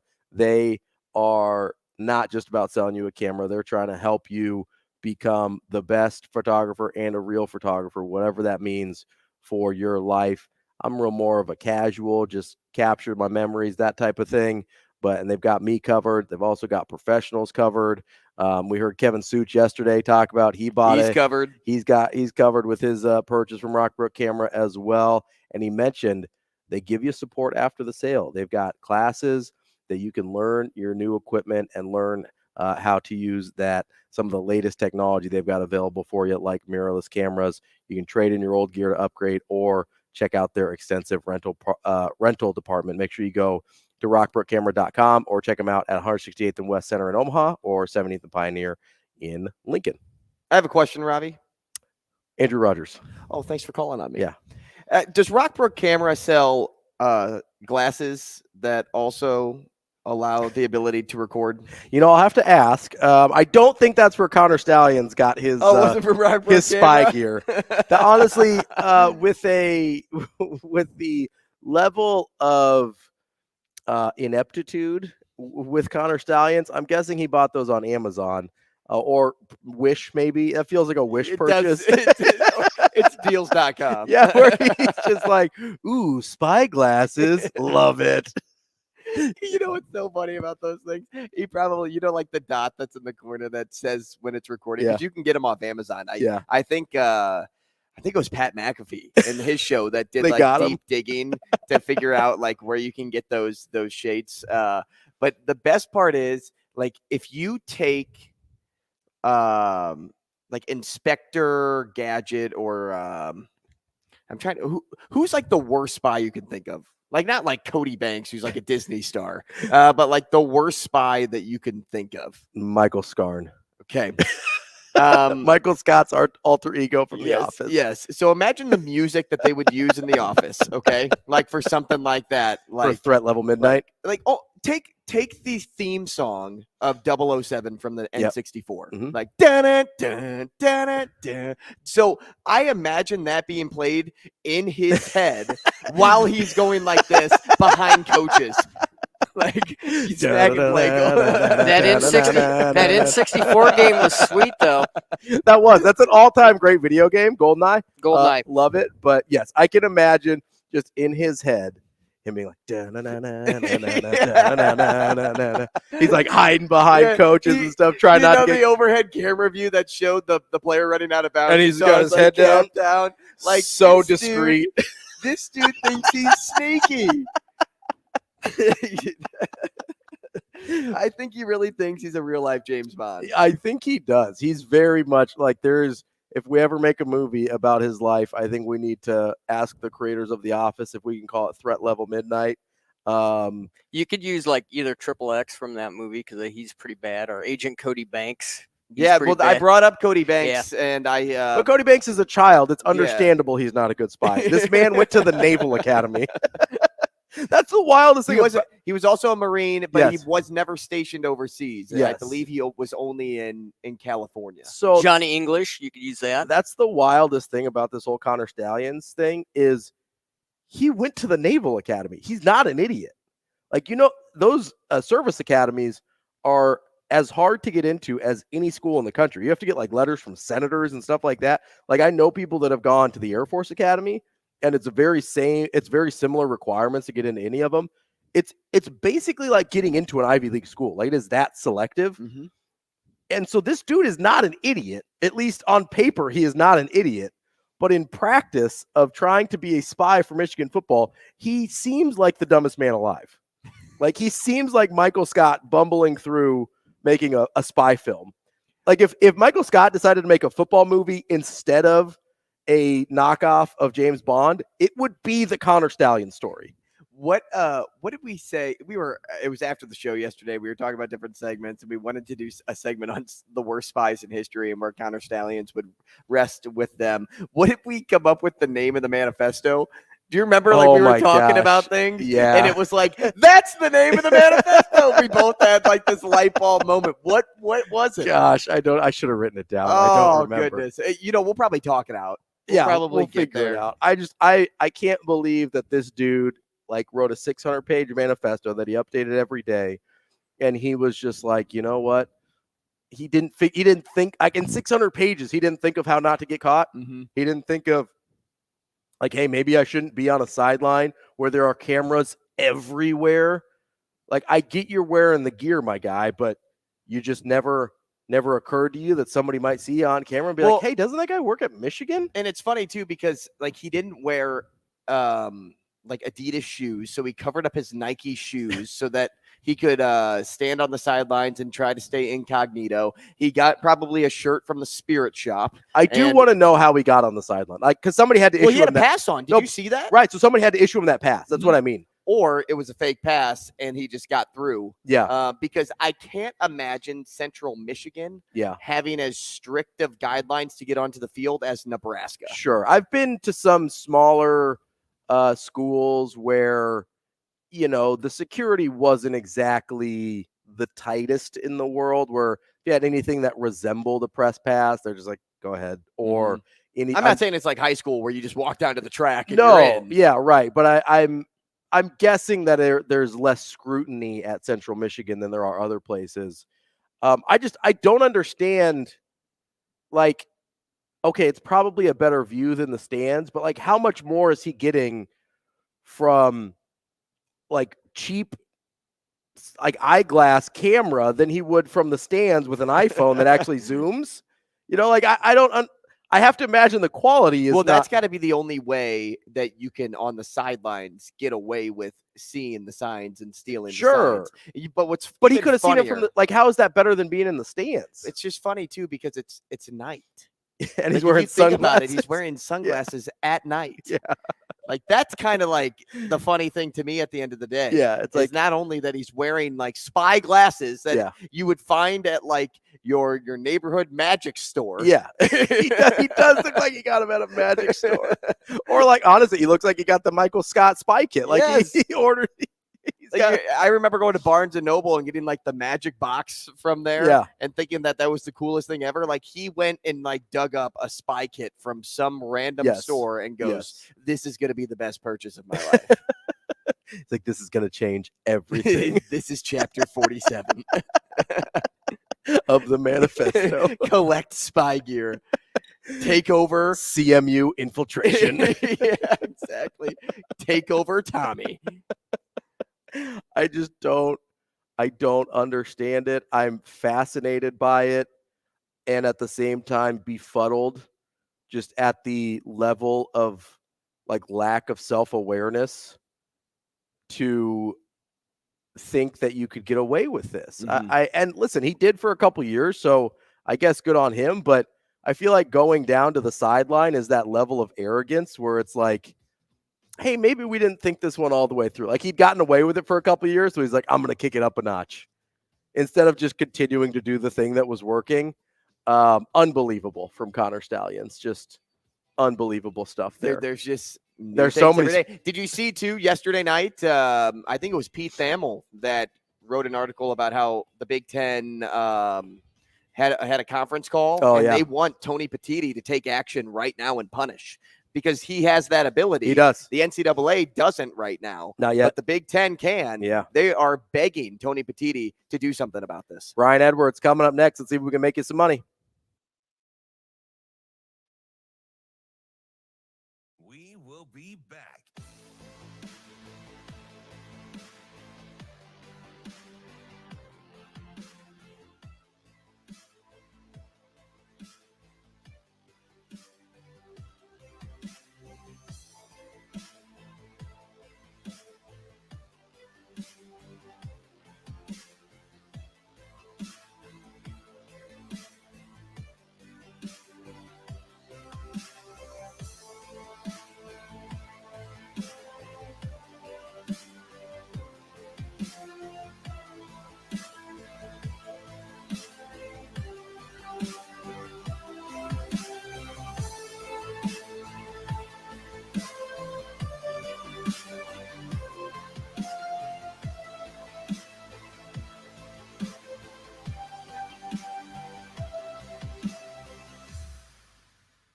We will be back.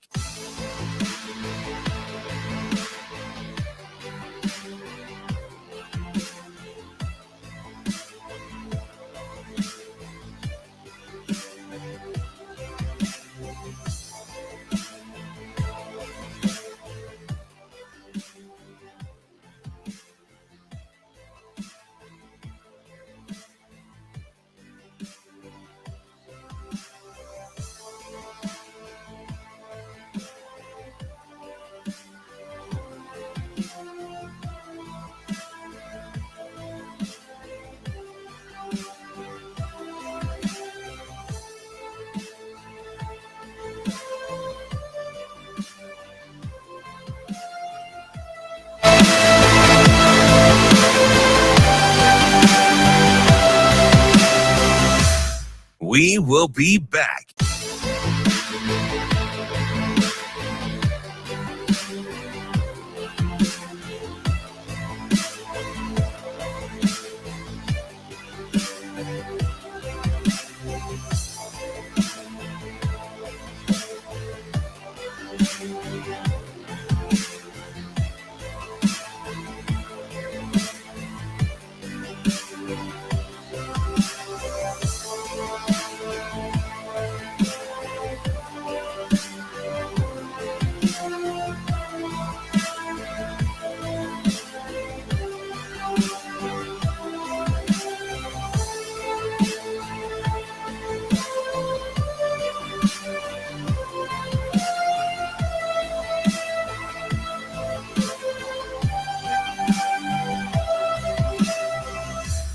We will be back.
You're listening to Hurrdat Sports Radio.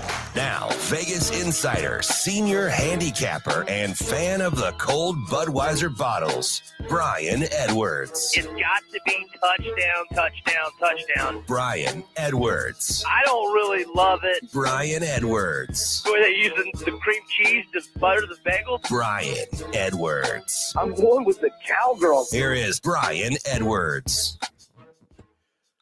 Wrapping up hour number 2 here as we get to our friend Brian Edwards in just a minute. I want to tell you about Warhorse Sportsbook. They are the best place in Nebraska to place your sports bets. You can do so at the casino in Lincoln or at Horseman's Park in Omaha, 6303 Q Street. That's right. You can place sports bets in Omaha now through Warhorse Sportsbook at Horseman's Park. You can bet on just about every major sporting event, straight bets, parlays, props, live in-game bets, which I would know. I have a special weakness for my live in-game bets. Visit warhorsecasino.com/sportsbook or get the Warhorse Casino app for details and the full list of house rules. Warhorse Sportsbook, no bets, no glory. As we are efforting our friend Brian Edwards here to get to his picks. He's here. We have him, Shane. Oh, great. Brian Edwards joining us now, Vegas Insider. B, how are you this morning? Good morning, gentlemen. Sorry for the I had a little internet snafu there for a moment, but I'm all good now. What's happening? Not too much. I apologize. I caught you mid-drink there as you're kind of settling in. That was purposeful. You know, yeah, You're just a jerk. Well, many people have said.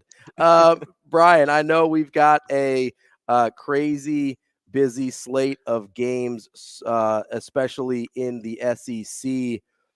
The biggest matchup maybe, but maybe a bigger line than people are expecting is that Missouri and Georgia game. Mizzou comes in at number 12 in the college football playoff, but they are a 15.5-point dog to the Dogs. How you feeling about that one, B?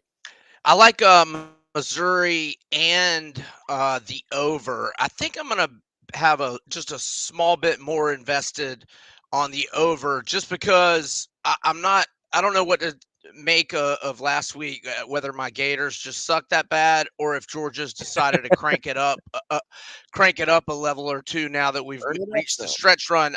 I think it's probably a little bit of both, but I'm still confident enough in what I've seen out of Missouri to like them, and I like all quality teams catching more than 2 touchdowns, especially when you've had 2 weeks to prepare like Missouri has. They could easily be 8-0. They are 7-1 straight up, 5-3 ATS. All 3 of their SEC wins have been by 17 points or more. They also have a very quality win over K-State. They've only been beaten by more than 10 once in their last 19 games, so that's obviously relevant with catching 15 or 15.5.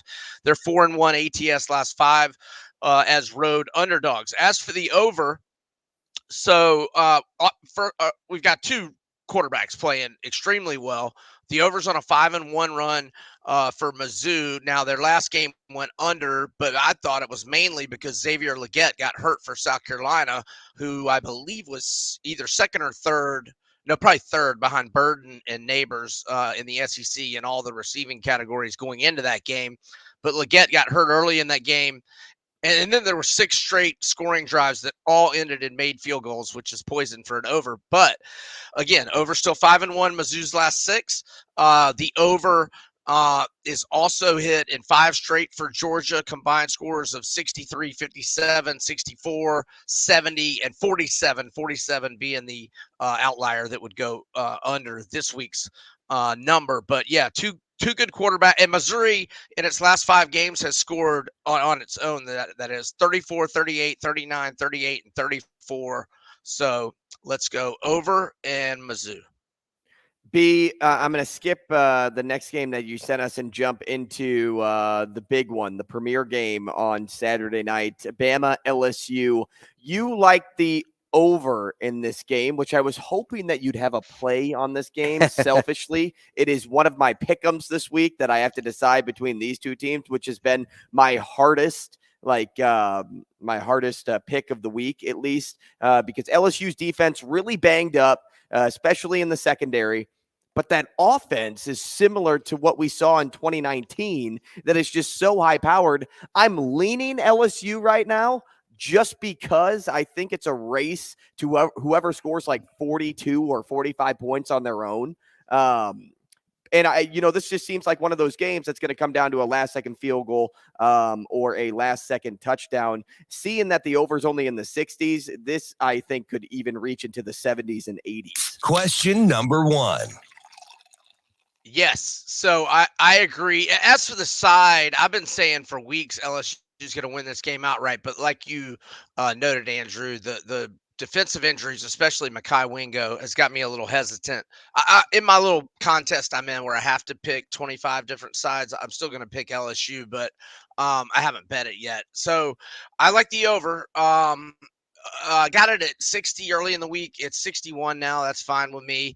The overs hit in all 8 games for LSU this year. In fact, it's hit in 12 straight and 15 of its last 16. They're number 1 in the nation in total offense and scoring with a 47.4 points per game average, number 3 in passing yards, 13 in rushing yards. On the flip side, 91 nationally in total defense and versus the pass, 85 in run defense, 77 scoring D, and that's even with giving Army a bagel last time out.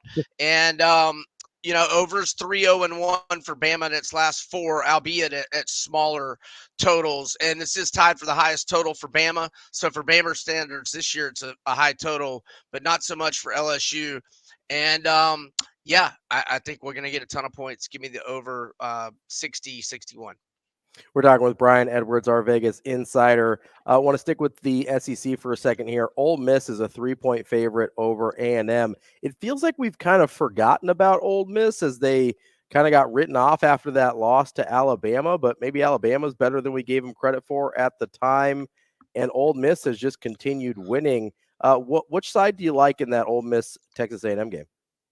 Love Ole Miss -3 here. They're undefeated in 5 home games this year, 4-1 against the spread. The only non-cover was when they were laying double digits and beat Arkansas by only 7.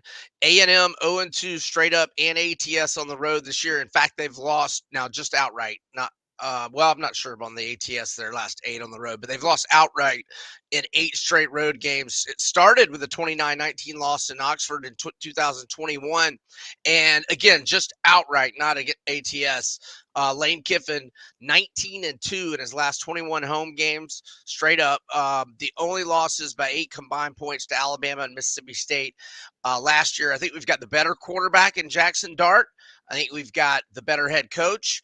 I know we've got home field advantage, and this number is too small. Give me Ole Miss -3. Oklahoma State B, Oklahoma. Rivalry game. Okie State given 6 points. You like the +6. Oklahoma, though, in a position to bounce back after that loss to KU last week. Even if they still win, you still think Okie State covers? I do. I think Mike Gundy has done maybe his best job ever, which is saying a lot. And going back almost a decade, last 8 for Oklahoma State as a home underdog. They're 7-1 straight up and ATS, won outright 7 times. And they've caught fire this year after a rough September. They've won 4 in a row, straight up and ATS, won by margins of 7 or more. Their running back, Ollie Gordon's been the catalyst. In the last 2 games, he's run for 271, 282, and a total of 6 touchdowns in those 2 games. And then going back, the 3 prior to that, he ran for 168, 136, and 121 for the season now. 1,087 rushing yards, 10 touchdowns, 7.7 yards per carry average. And Oklahoma's 53 in the nation in run defense. So I think Gordon has another big game. I like Oklahoma State's chances to win outright. I'll take them plus the points. I might get a little +190 to +200 money line for a smaller amount. B, let's move on to the NFL. Eagles and Cowboys have that rivalry in the NFC East. You mean Cowgirls? Eagles are -3. You like the Eagles there?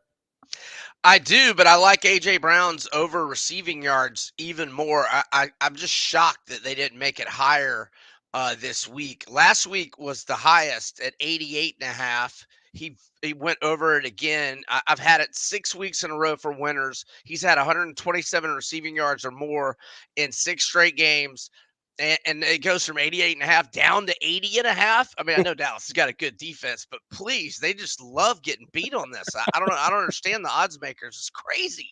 I mean, I would put it in the low hundreds, or, 105 at least. But I also like Philadelphia -3 a lot. Dallas has been dominant at home, not so much on the road. 2-2 straight up in ATS on the road, and Philly undefeated at home. 6 of Eagles' 7 wins this year by 5 or more, all by at least 3. And there was talk of Jalen, being banged up with his knee.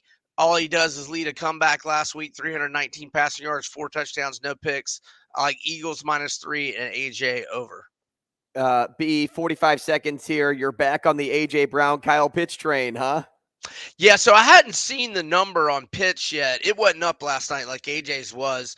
As long as I'd probably like it 45 or so. But it's probably going to be mid-30s. I like Kyle Pitts over. It might be a 3-hour sweat because of Arthur Smith's incompetence. But don't worry, you got Taylor Heineke now, though. I know. I think Heineke will go to him more, and it's been a 3-hour sweat 2 weeks in a row. But the 2 before that, I've had this 4 weeks in a row for winners. The 2 before that hit before halftime, and he can get it on 1 catch, if it's 40 or less. So, over. Brian Edwards, our Vegas insider. B, we appreciate it as always, and let's make some money this week. Thanks, fellas. Y'all have a great weekend. You're the man. That's Brian Edwards, our Vegas insider. Coming up next, our Husker insider. We've got Michael Bruntz from Husker 24/7 here on Hurrdat Sports Radio. Let's do it. We will be back.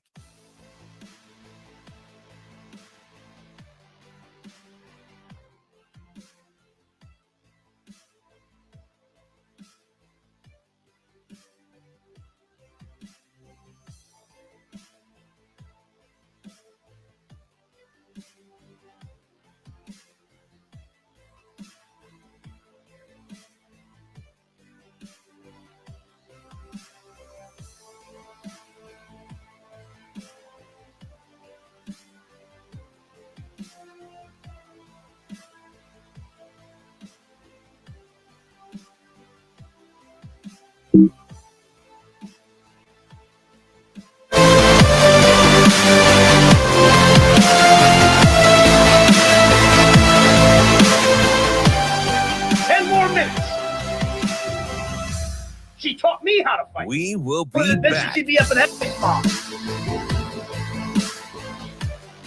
They fought. They were warriors. These women that fight this battle, they're warriors. I saw it with my mom. She took it on so that you could just be a kid. Who is that for you? Who is that for you? Maybe it was your dad. Maybe it was a coach. But then they fought. They were warriors. These women that fight this battle, they're warriors. I saw it with my mom.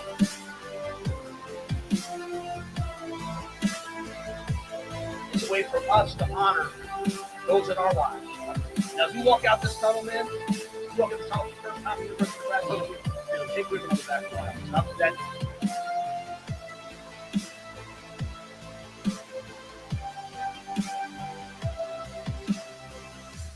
We will be back.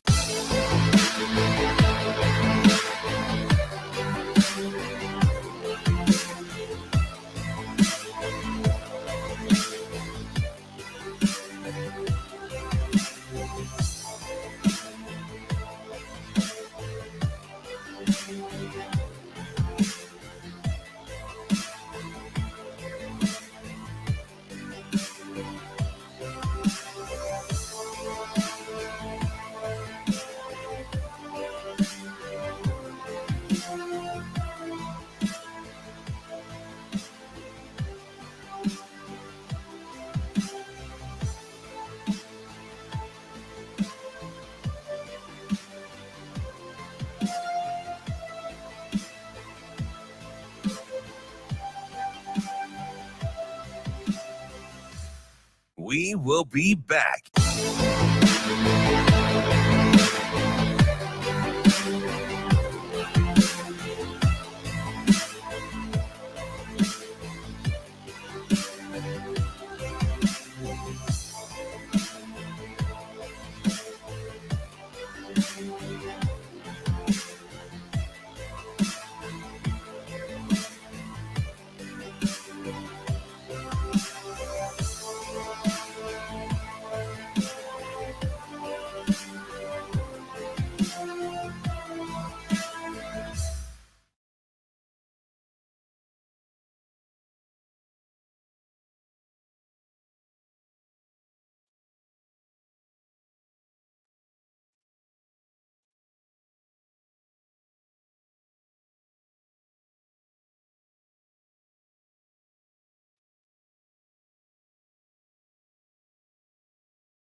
You're listening to Hurrdat Sports Radio. Now, as we walk out this tunnel, man, as we walk out this tunnel for the first time at the University of Nebraska, we have a pink ribbon on the back of our helmets. And obviously that's for all the wives, the moms, the sisters that have been affected by breast cancer, man. But it's even greater than that. It's a way for us to honor those in our lives, our mom, our grandmom, our girlfriend's mom, our aunt, the people in our lives who have fought for us. Because ain't none of us here of our own accord. Picking you up, taking you to school, fighting for you, taking a second job, battling, maybe keeping you away from the hard things in your life. She took it on so that you could just be a kid. Who is that for you? Who is that for you? Maybe it was your dad. Maybe it was a coach. But man, they fought for you. They were warriors for you. These women that fight this battle, they're warriors. I saw it with my mom. Kicking off hour number 3 here on Hurrdat Sports Radio. I'm Ravi Lulla with Andrew Rogers. We are on AM 590 ESPN Omaha, ESPN Tri-Cities, and KFOR in Lincoln. We are joined now to kick off this third hour with our friend Michael Bruntz from Husker 24/7. Bruntz, how are you this morning? Not bad. What's up? Michael, do you have your Connor Stallions recording glasses on this morning? Yes, I do. I'm currently buying tickets to every college football game that I can find right now for my friend. Listen, you got for your friend, for which you will pay them to go to on and Venmo, you'll Venmo them and publicly. let them know that you bought tickets to the game. my very public Venmo account. Yeah. No, you seem more like a Cash App guy. I don't even know what that is. That's what Connor Stallions would say. I got to write a check and I got to balance my checkbook while I'm sitting there writing it. That's how old I am. I can't even remember the last time I wrote a check. Dude, you know what the last? I don't know time if I've ever check written a check. was? What's that? I was buying soup. You had to write a check to buy soup? What happened here? There was a great soup place here in Lincoln. Shout out to Grateful Bread. And they don't take cards, but they take cash and they take checks. And I didn't have cash, but I had a check. Wanted some soup. I went and wrote a check for soup, guys. So was it like, junky? Was it like a $4 check? Like what? No, I mean this is like good soup. This is like really good. Not like Yev Kassem type stuff from Seinfeld, but like good soup. No soup for you. So you got a couple things of soup. You got some cheese scones. You got a giant chocolate chip cookie. So it wasn't like it was like a $7 check or anything. It was you needed to write a check. Imagine if you were in Seinfeld, you went after George, who said medium crab bisque, and Bruntz went up there with a check. I don't know if you'd ever be welcome back either. I think you might have been banned from the soup shop if you were writing the check there, but that's so funny. If you guys are ever down in Lincoln on Thursday or Saturday, we'll go get some soup, and it'll be on me. I'll write a check. You guys can watch. I think I'll see myself out. Don't worry, I'll Cash App you the difference so I can pay for my meal. Yeah, I'll get you money through Zelle. Bruntz, as we kind of, I guess, turn our attention to football instead of checks and soup. We've got Michigan State coming up this week. I know that the coaching staff has said, like, hey, this team is closer to 6-2 than it is 2-6. I'm not buying it, if I'm being honest with you, Bruntz. I don't. Is there a couple places they could have got wins that they didn't? Sure, but I mean, let's be real here. This isn't a very good football team in Michigan State right now. Yeah, it's coach speak, right? Like, they're not close to 6-2. They're not at all. But it's funny though. You look at their numbers, and they're not.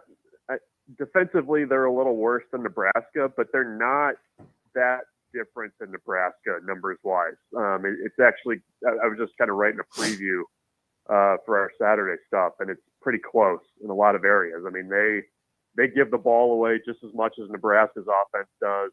They're pretty similar in turnover margin. They can play a little defense. I mean, to me, this game is so much more about Nebraska. Like, Nebraska's defense is playing really well right now. They've got 6 takeaways in the last 3 games. They're also -3 in turnover margin in those 3 games, which is just mind blowing to me. But if Nebraska can take care of the ball, they get a couple big plays. This should be a game that Nebraska walks out of East Lansing being bowl eligible. I think this is just another test for this team of whether or not you can stay focused. You can stay, just thinking about the players across from you and not, what's out there, because the outside noise has gotten a little bit louder around the program. You've won 3 in a row and you're feeling pretty good, but Michigan State has a few guys that can make you pay if you're not dialed in. And that's the challenge for Nebraska. I mean, it's much more this week about whether Nebraska can keep from beating itself, in my opinion. Bruntz, I mentioned this last week, and it felt a little weird to say out loud, but I think if Nebraska can keep the turnover margin to -2, that they're going to win most of these games on the rest of the way out. That feels weird to say because you're like, hey, you got to get even most of the time. You maybe get plus turnover margin. I feel like as long as Nebraska isn't totally disastrous, they're going to be in these games. Like, am I crazy, or is that kind of where we're at? Yeah, well, I mean, Nebraska's kind of been a little lucky, right? I mean, with the way that Northwestern game started, I mean, they should not have been sitting where they were after that first quarter. I mean, let's be honest. I mean, that they were very fortunate that the defense came in and, I mean, kind of did what they've done all year. Yeah, I mean, a positive turnover margin for this group feels like a big ask. It's a pipe dream at this point, right? Like, that's what it feels like. Well, I'm just talking week to week. I mean, like, I feel like, even you would take that. I think they got to. This is a game where it's probably going to be a one possession game into the fourth quarter. And I think that, as long as Nebraska doesn't have these like just mind numbing fumbles that, even last week, I mean, a couple of them had like Harvard's fumbles when he's basically giving himself up for the play. Like, just get down. Like, it's not heady stuff here. So yeah, I mean, I think they would potentially be in trouble at -2. -1, they'd be okay. If they get to 0 or close to even the rest of the way with the turnover margin, I mean, look out. You might be having to find hotels in Indianapolis in early December. Bruntz, I'm sitting here. You mentioned the bowl game. We're talking about kind of like the shakiness to this Nebraska team, and I'm thinking, take any team over the last 6 to 7 years. It was the stint from the last bowl game up until the potential bowl game that the Huskers are on the brink of securing. This. So, where do you think this team ranks among the teams that came 6-7 years ago? I'm ultimately trying to figure out if this is the most talented of the bunch, or if this team's success is also a product of their opponents and not being, in the strongest of conferences this year. Well, I mean, the Big Ten West has not exactly been a juggernaut during those 6 or 7 years. I mean, Nebraska was they'd won once against Northwestern and Illinois over the last 3 years combined. I think they're 1-5 against those teams. Similarly against Purdue, they just hadn't beaten them. So that the schedule's always kind of been the same. It's just always in my head kind of been about Nebraska, and the conversation for years was, oh, they're so close. This is the best, however many loss team in America, a 3-win team in America, or whatever.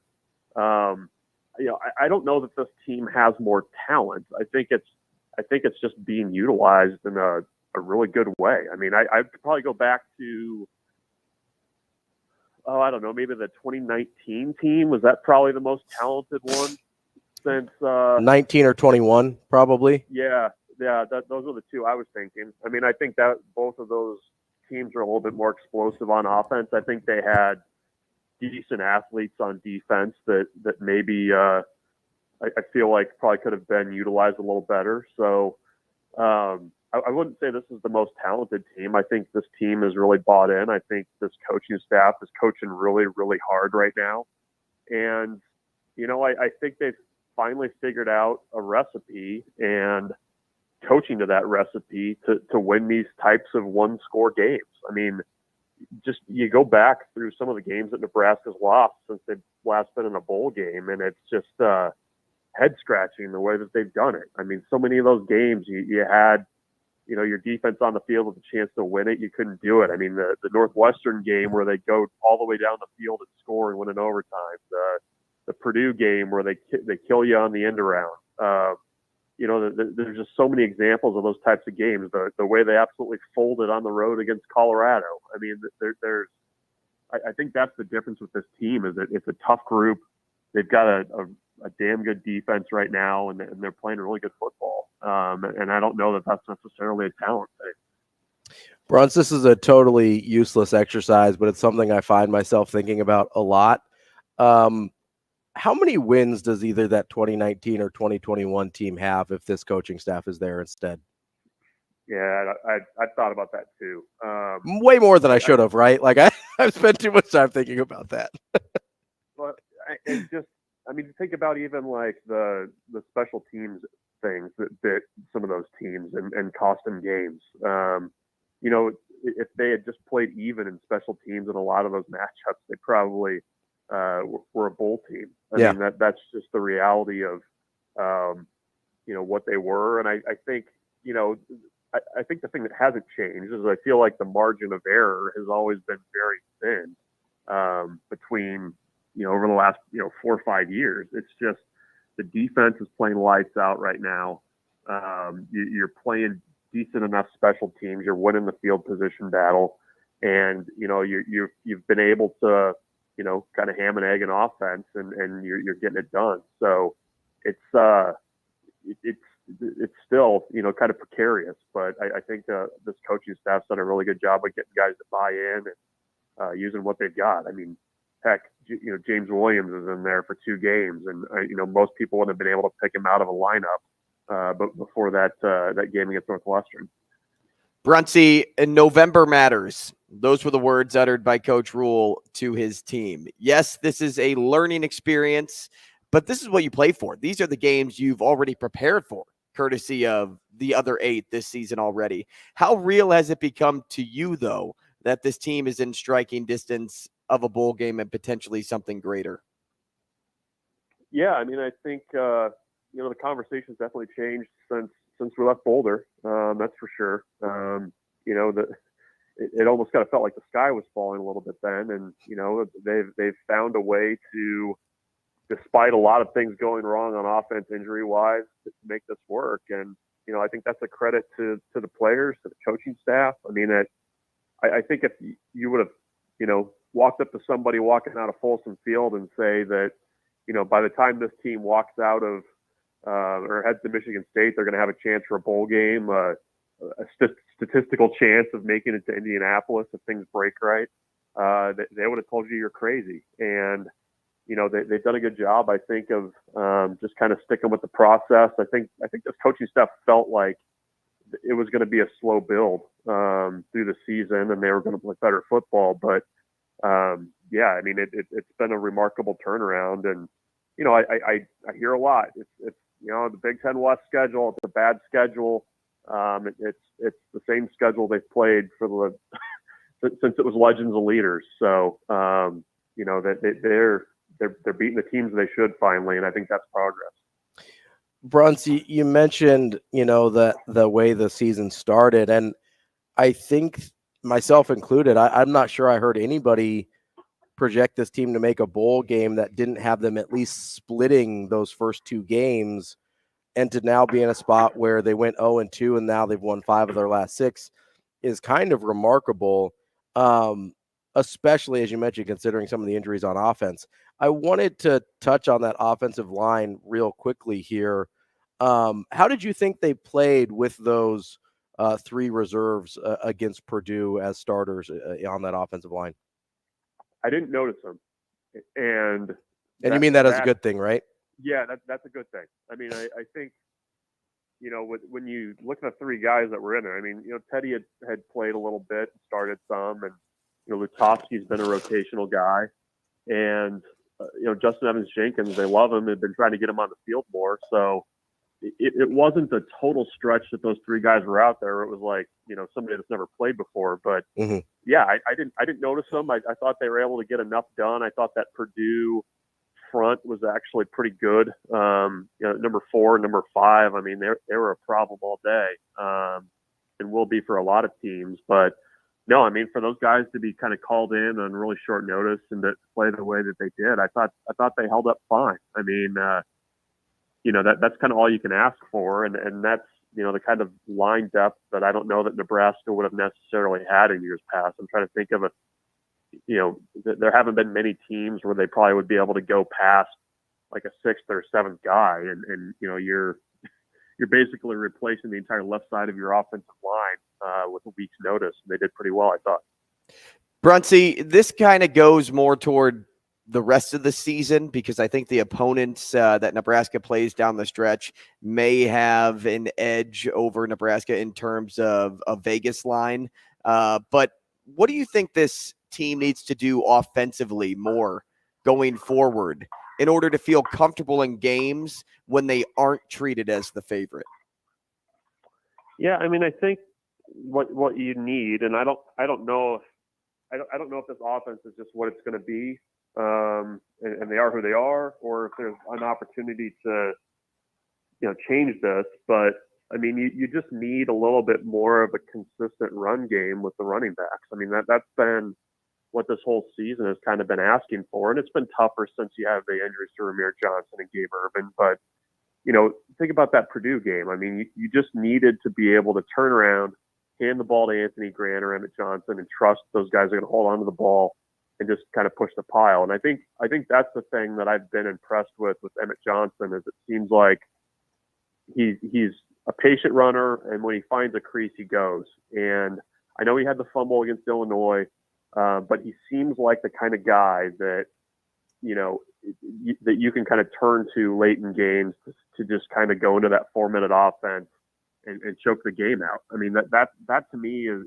what's kind of been missing and would probably result in a little bit less stress in the fourth quarter, is if you just have somebody besides Heinrich Harburg that you can go to and just kind of try to lean on people. The offense is going to be what it is. They're going to run some option. They're going to try to get it downfield for a couple deep passes.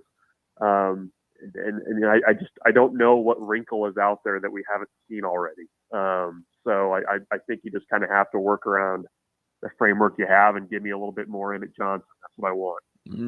We're talking with Michael Bruntz of Husker 24/7. Looking at Michigan State, obviously the quarterback situation there is a little bit up in the air. We talked to a Michigan State insider earlier in the week. He thinks it's going to be Leavitt. Does it matter who the quarterback is against Michigan State? It doesn't seem like there's been a ton of difference in what we've seen from the different guys. Yeah, the young kid that was in there, blanking on his name. Leavitt. Leavitt. He at least has the ability to kind of give you some issues with his feet, I think. And that always kind of concerns me a little bit. I mean, I think Nebraska did an okay job of keeping Hudson Card in check last week with his feet, but he was able to scramble around and cause some issues. So, if you kind of have that fear of a guy being able to get out of the pocket on you, it does change how much you rush, how you rush. And I think Nebraska did a little bit of that last week, was a little bit more conservative with the way that they were doing things in the pass rush. So, I don't think it makes a ton of difference, but it also kind of worries you a little bit too sometimes. And as a fan of a baseball team that doesn't play meaningful games after like May, you do kind of get a little bit concerned when you've got a young guy in there who's kind of excited to be there and trying to prove something late in the season. Like it feels like a team right now that's kind of willing to kind of play out the clock here, but the young guy wants to show what he can do. And I think that's a little concerning, even though, you're probably going to have some young guy mistakes and things like that. So it doesn't make a ton of difference, but I think a little bit more of a mobile quarterback does bring some different questions into the game plan. Bruntz, got about 4 minutes left. I want to get a recruiting question in, at least the last one from me. Give us the latest on the Husker recruiting trail. While Nebraska's winning on the field, where do you see them winning off the field now, whether it's with a player you think is going to commit or the Huskers are at least winning the race?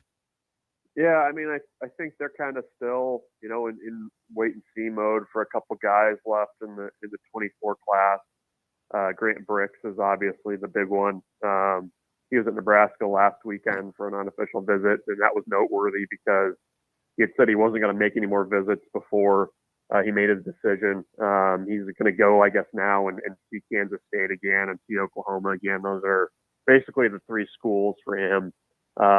And he's the kind of developmental, talented offensive lineman that Nebraska would love to have to kind of wrap up its recruiting class. He's a 4-star lineman, really talented kid. So that's the big one to watch. And I think there's going to be continuing movement with the recruiting class. I mean, you've seen Nebraska pick up a couple commits over the last few months, even though they're at like 26 commits now.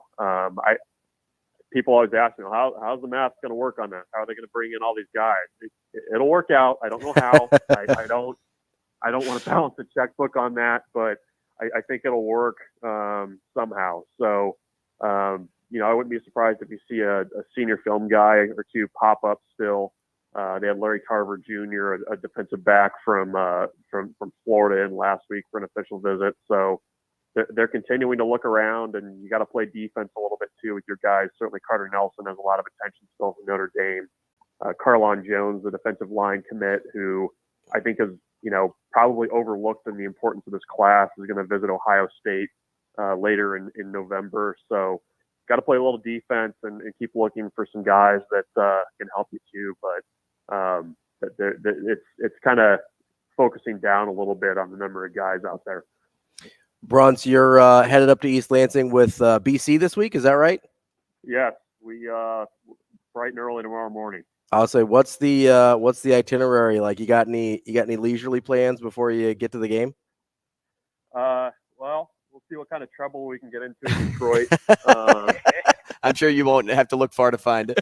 Yeah, I know. It usually finds you. It'll be a little bit of a circus act.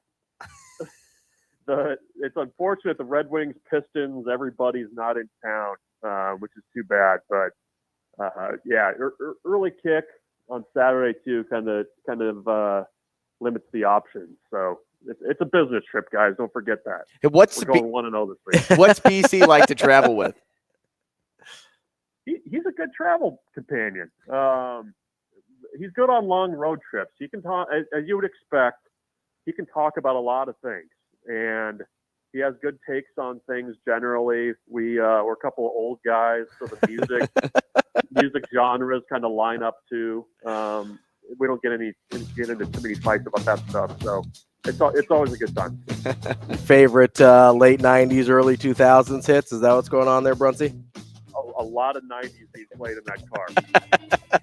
Hey, you love to see it. That's my sweet spot too. Michael Bruntz, we appreciate your time as always. We'll talk to you next week. Thanks, guys. Hey, thanks, Bruntzy. That is Michael Bruntz from Husker 24/7. Coming up next, we're going to play a little Hurrdat Hot Seat with my guy Andrew Rogers here on Hurrdat Sports Radio.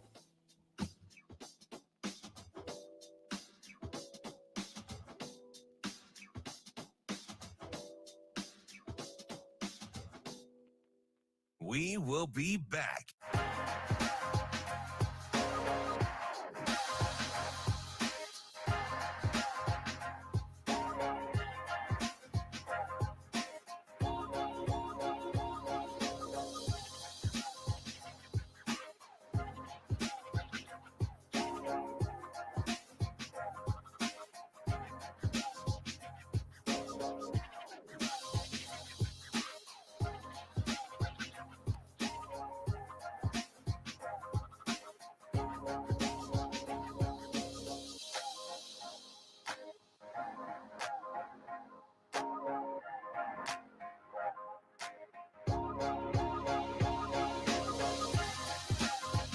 We will be back.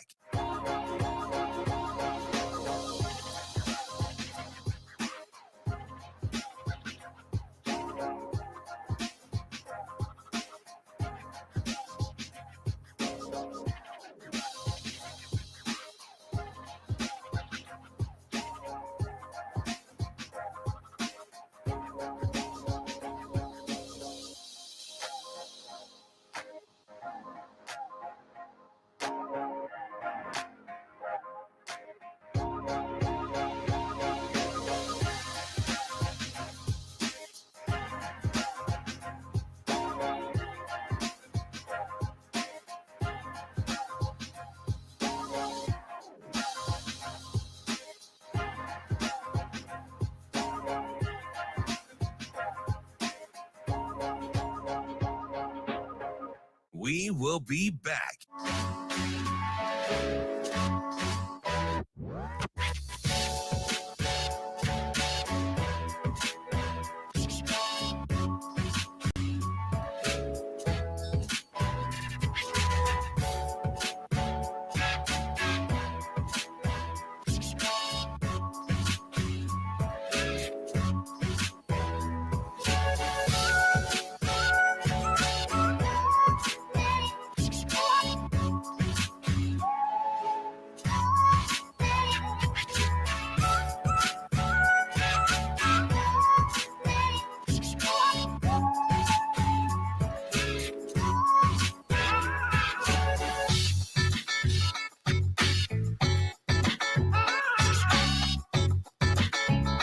We will be back.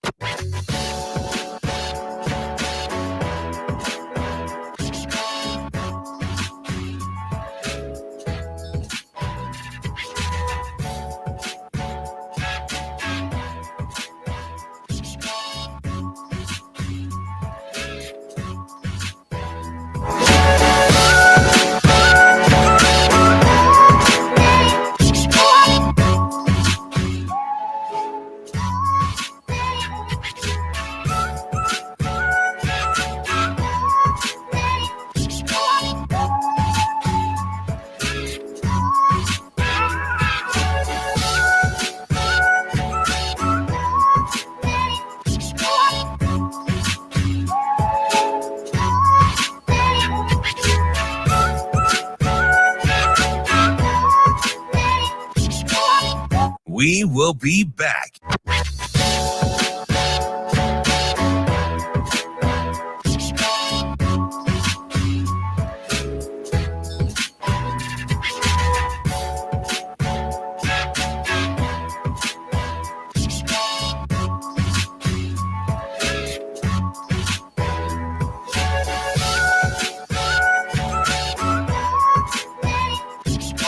We will be back.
You're listening to Hurrdat Sports Radio.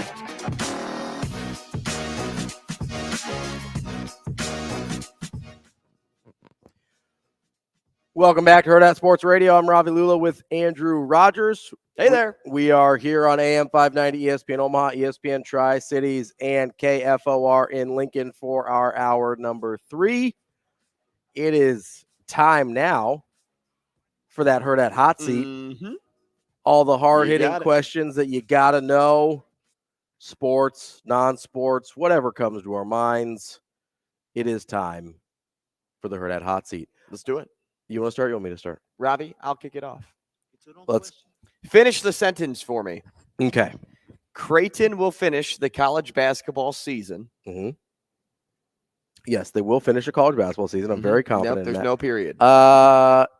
In the Final Four. Why is that? Because I think they're a little bit better than they were last year. They were in the Elite Eight last year. It's not a huge logical jump there. But like we talked about with our guy John Fanta, they did have an easier path once March rolled around. And we saw how the bracket played out. Yeah, March is a little bit of a crapshoot with matchups and things like that. I do think this is a Final Four quality team. Predicting March success is difficult. I do think this is a team that could win pretty easily just off the top of my head, 27, 28 games. I think the regular season is going to be dramatically better than it was last year for a lot of the reasons that John Fanta talked about. You're assuming health in this situation, but I think they will be closer to that. I don't know. I don't remember how many exact games they play this year, but like 27-6, 28-5, somewhere in that neighborhood, as opposed to taking, double-digit regular season losses. I don't think that's on the table for them this year. And yeah, I do think this is a team. I think this is a Final Four quality team. I think they're a better fit together than they were last year. I think diversifying the playmaking options in terms of primary ball handlers is a huge benefit to them. Even if in a vacuum, Ryan Nembhard might be more talented than Stephen Ashworth, because of the specific skills that Stephen Ashworth brings to the table, I think it's a better fit for Creighton. So, I think they end up in the Final Four. Okay, what if I changed it to they will enter March Madness as what ranking? Top 3 seed. I think the That's top right. Top. If they win 28 games, they better be a 3 seed. A top 3 seed. So it could be a little better than that. I think this is a team that'll be in that top 12-ish range in the rankings pretty much all year. 12.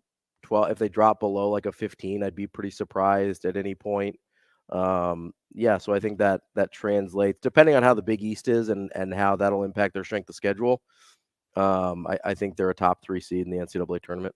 Yeah, I think Creighton is definitely a Final Four team. I think this is the year that you see Creighton in the finals.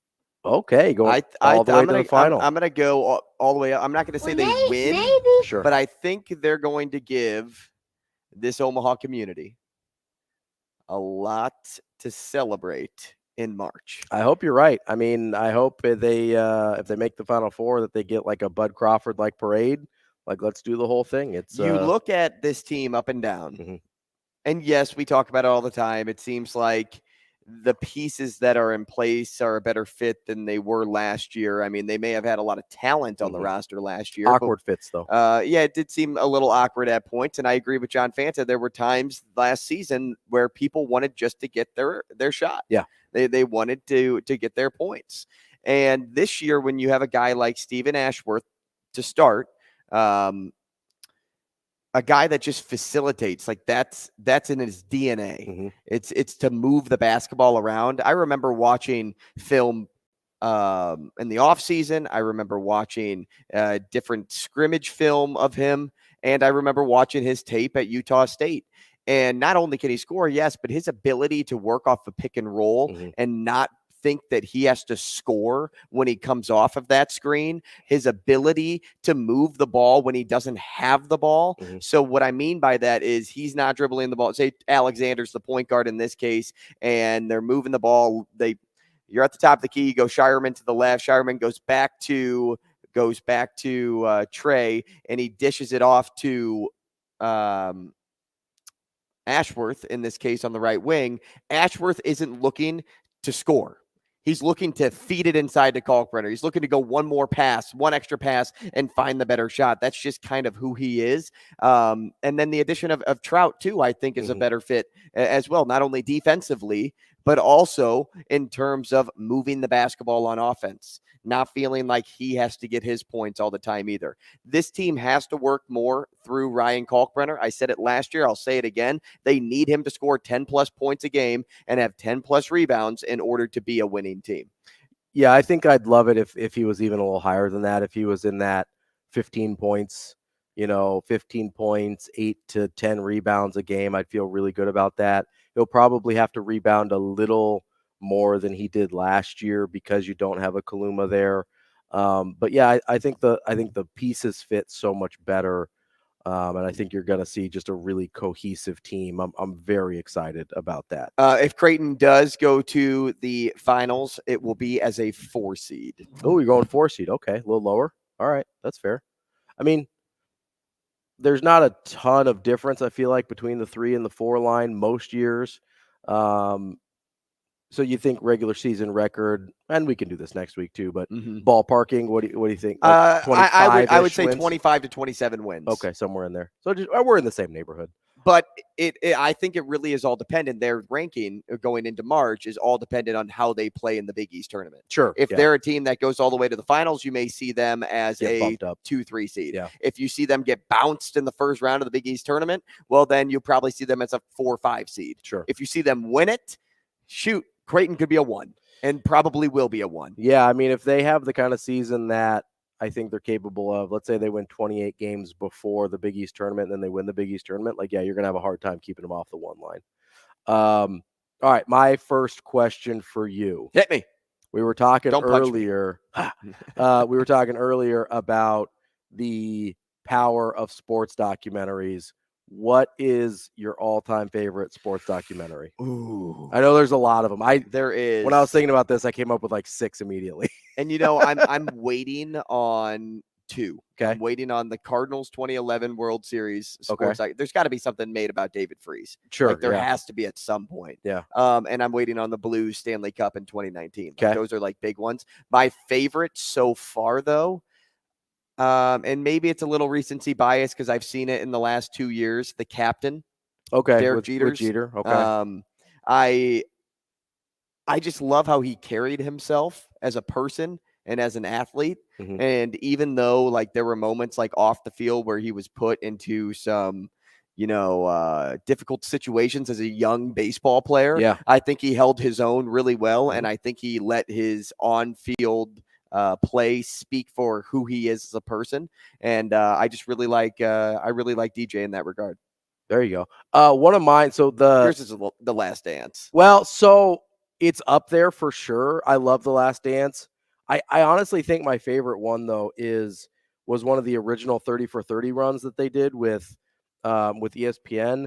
The one about SMU, Pony Excess, about the SMU. That's a good one.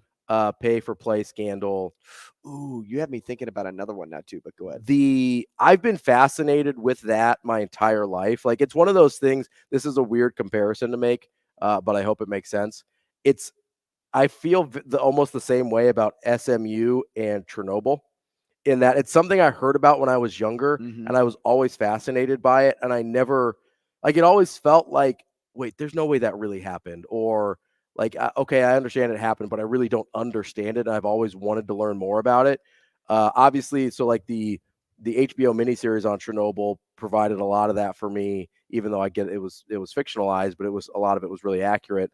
But the SMU Pony Excess documentary on ESPN was so satisfying because there was so much that I had wanted to know about it for so long. And there just isn't a ton before that. There just wasn't a ton of information out there about it, except for just general, like, oh, they got the death penalty for paying players. And like, that was it. But to get into the nitty gritty of it was phenomenal for me. I loved that. You have me thinking about like one-off things because the captain was a series. Yeah. So now you have me thinking about just like one film. Bad Sport, which is the Arizona State basketball program. Like, that was just one film about them. Now, Bad Sport was a series, but that was one about them, and it was their gambling. Well, not really gambling. It was like utilizing NIL before NIL. Yeah. But they were gambling with big sharks in Vegas, which that always I'm always intrigued by stuff like that. And then oh my gosh, it was on the tip of my tongue, and now I just forgot. I'm thinking. It was a 30 for 30. Football, basketball. I think it was basketball. Oh my goodness. Well, was it the Boston College one? Nope. Oh no. It was NBA. Malice at the Palace. Oh, Malice at the Palace was really good. That's also one of those other ones where you're like, did this really happen? We will have more of Hurrdat Hot Seat coming up next. We will be back.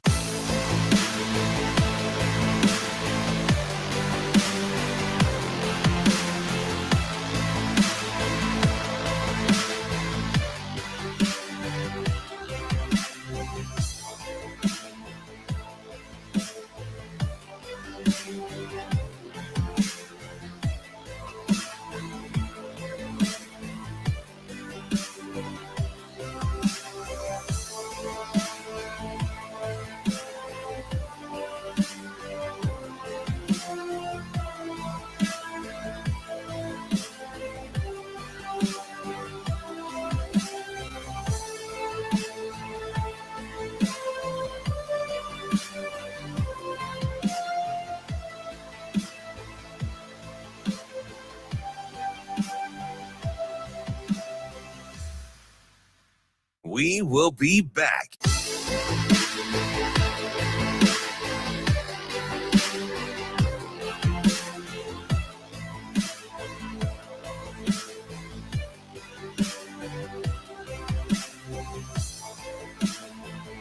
You got a long way to go to be as good as your dad. You better keep that in mind. Get that sign and put it down. I don't want to see that sign again, or I'll clear this out. You got that? Here he lies. He was a tough guy, and he kissed nobody's ass. You got a long way to go to be as good as your dad.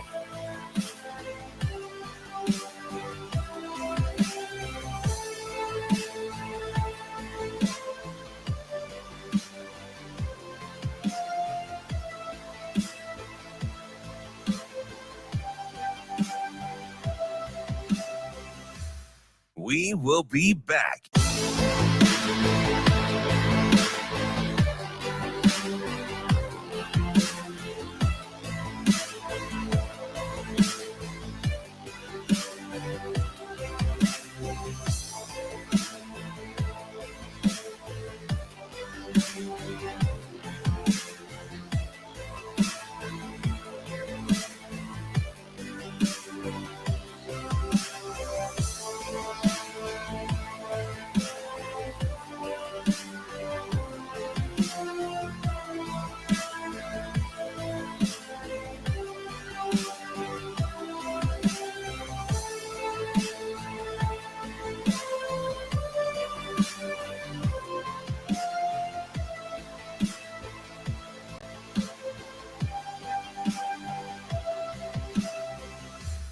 We will be back.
You're listening to Hurrdat Sports Radio. You got a long way to go to be as good as your dad. You better keep that in mind. Get that sign and put it down. I don't want to see that sign again, or I'll clear this out. You got that? Here he lies, deep beneath this veneer of glass. He was a tough guy, and he kissed nobody's ass.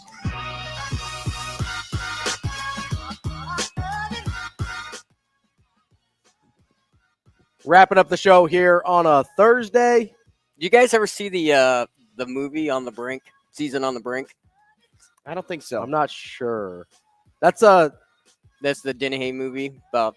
Oh no, I haven't seen that one. There's a book called Season on the Brink too. I don't know if that's what inspired the movie, but no, I have not seen Season on the Brink. We'll have to. That's not a documentary, right? That's that's a fictional. Yeah, it's a fictional. Based on a true story, though. Yeah. Might have to check that out. Benji's a really good documentary. Yeah, so Benji is the one you were talking about. I don't remember if we talked about it before we went off the air. I think it was right as we got off because I started thinking about more. And then I forgot about the I Hate Christian Laettner. That one was good. There's been a lot of good ones. That first season of 30 for 30 was stacked. Obviously, I love the 4 days in October covering the Red Sox in 04. Some really, really good ones in there.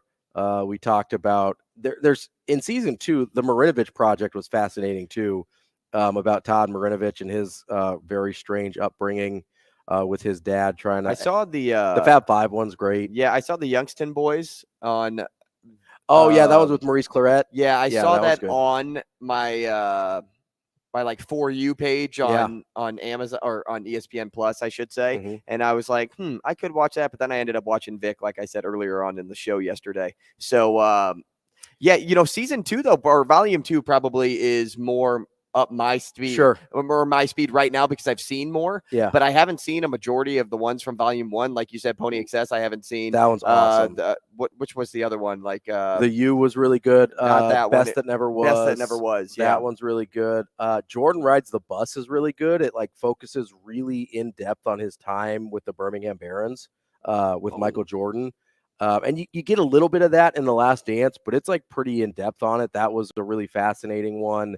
There was just so many of them that, Guru of Go was really good. It was about Paul Westhead, and Loyola Marymount in the 80s. They made this run. I think it was to the Elite Eight on this really high powered, like kind of run and shoot offense type deal. And that you had the passing of Hank Gathers on the court during the course of that season. So you have both this Cinderella story and this tragedy in the same season with a guy that coached the Lakers to an NBA title. That one's phenomenal. Without Bias, the Len Bias story is really, really good as well. Just a ton of really, really good documentaries there. So I would recommend all of those. If you've got like 3 or 4 weeks to blow. Let's continue with our Hurrdat Sports. Yeah, what's your number 2? Because with Bob Knight, being in the news today and yesterday, what do you think Bob Knight would have done to Connor Stallions if he found out he was stealing signs on his sideline? Like if he was in this case CMU's head coach and realized that, hey, the guy on his sidelines was Connor Stallions, like what do you think he'd do in return? I mean, he has choked people out for less. So I think you have to start. Does Connor Stallions live another day? Bob Knight found out. I think you have to start there. I think I'm not promoting or wishing death upon anybody. But Bob Knight had a little bit of a temper problem. Seemed to have Bob. This is the thing about Bob Knight, right? So Bob Knight was known for his calm demeanor and saint-like temper. That he probably would give him some grace. Incredibly known for his. I'd like to refer to this whole thing from start to finish as a real Mickey Mouse operation. That's what he would call Connor Stallions, to be honest, but that's an insult to Mickey Mouse. I think he would have thrown a chair at Connor Stallions, and hit him.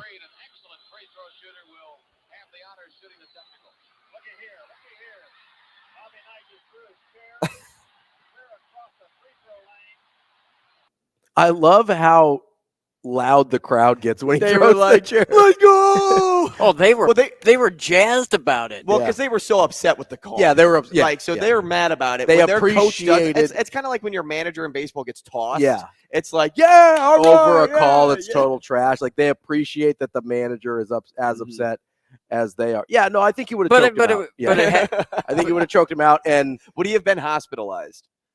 Depends on how fast other people got to Bob Knight. That's the $1 million question, is how many other people are around to restrain him before that it gets to that point.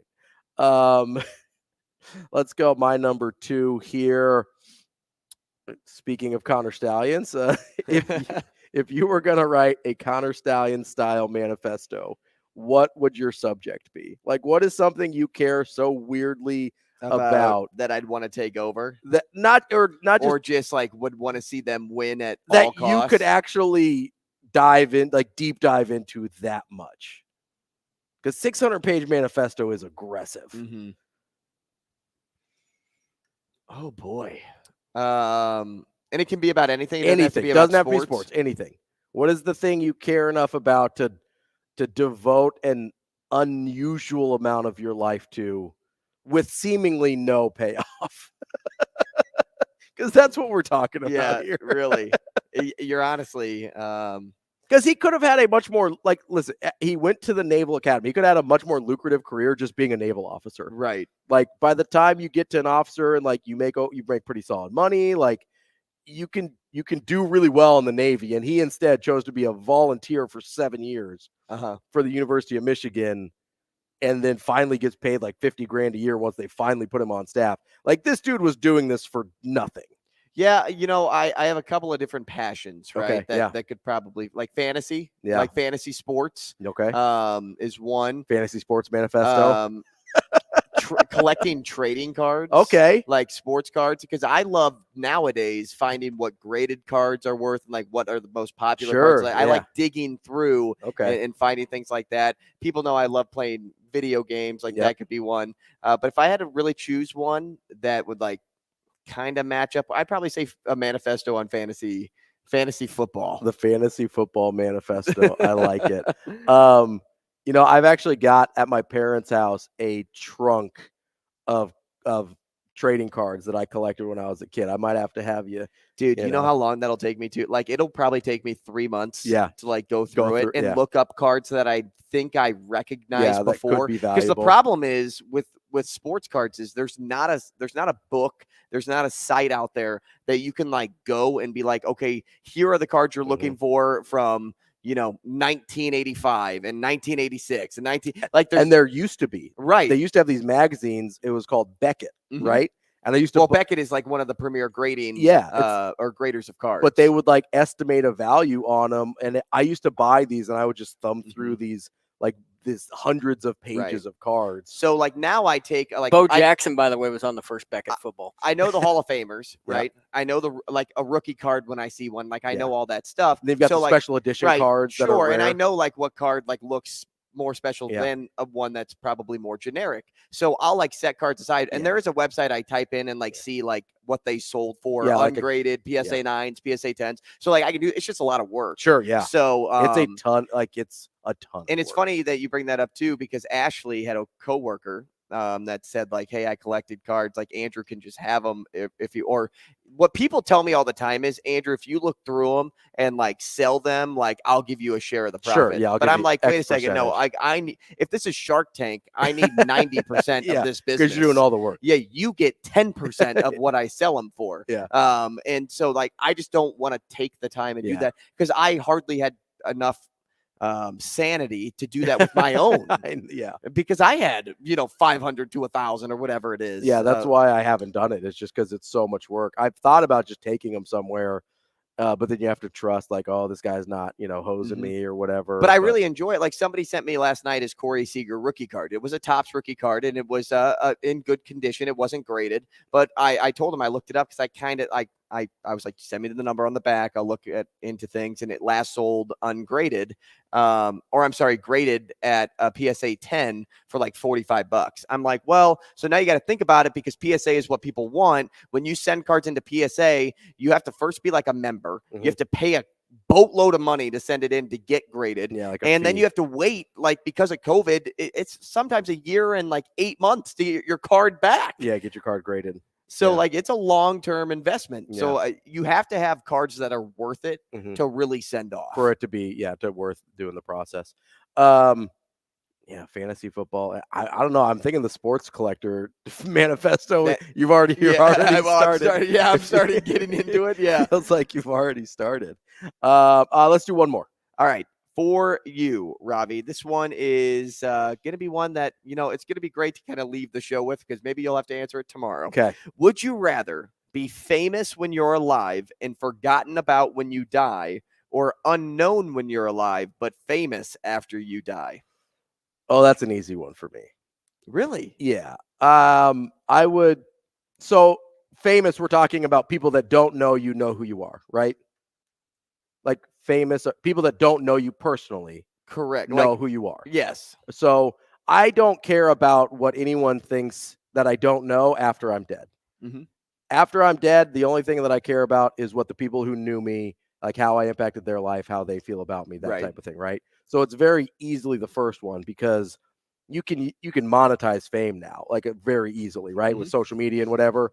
So I'll monetize the fame now. If people forget me when I'm dead, that's fine. As long as the people that care about me, I treated well. So for me, like, I want to say I'd be the one that wants to be famous while alive, because like you'll get a lot of money, you'll be able to spend a lot of like you'll get to enjoy the finer things in life. But I also think the unselfish route, and if I'm famous when I'm dead, think about what that does for like the generations behind me. It's true. And like, for example, Arnold Palmer was famous, yes, when he was alive, but he's got a legacy. Yeah, he's got those that have legacies. Yeah. I'm just thinking about like legacy people and how that impacts grandkids and further generations. That's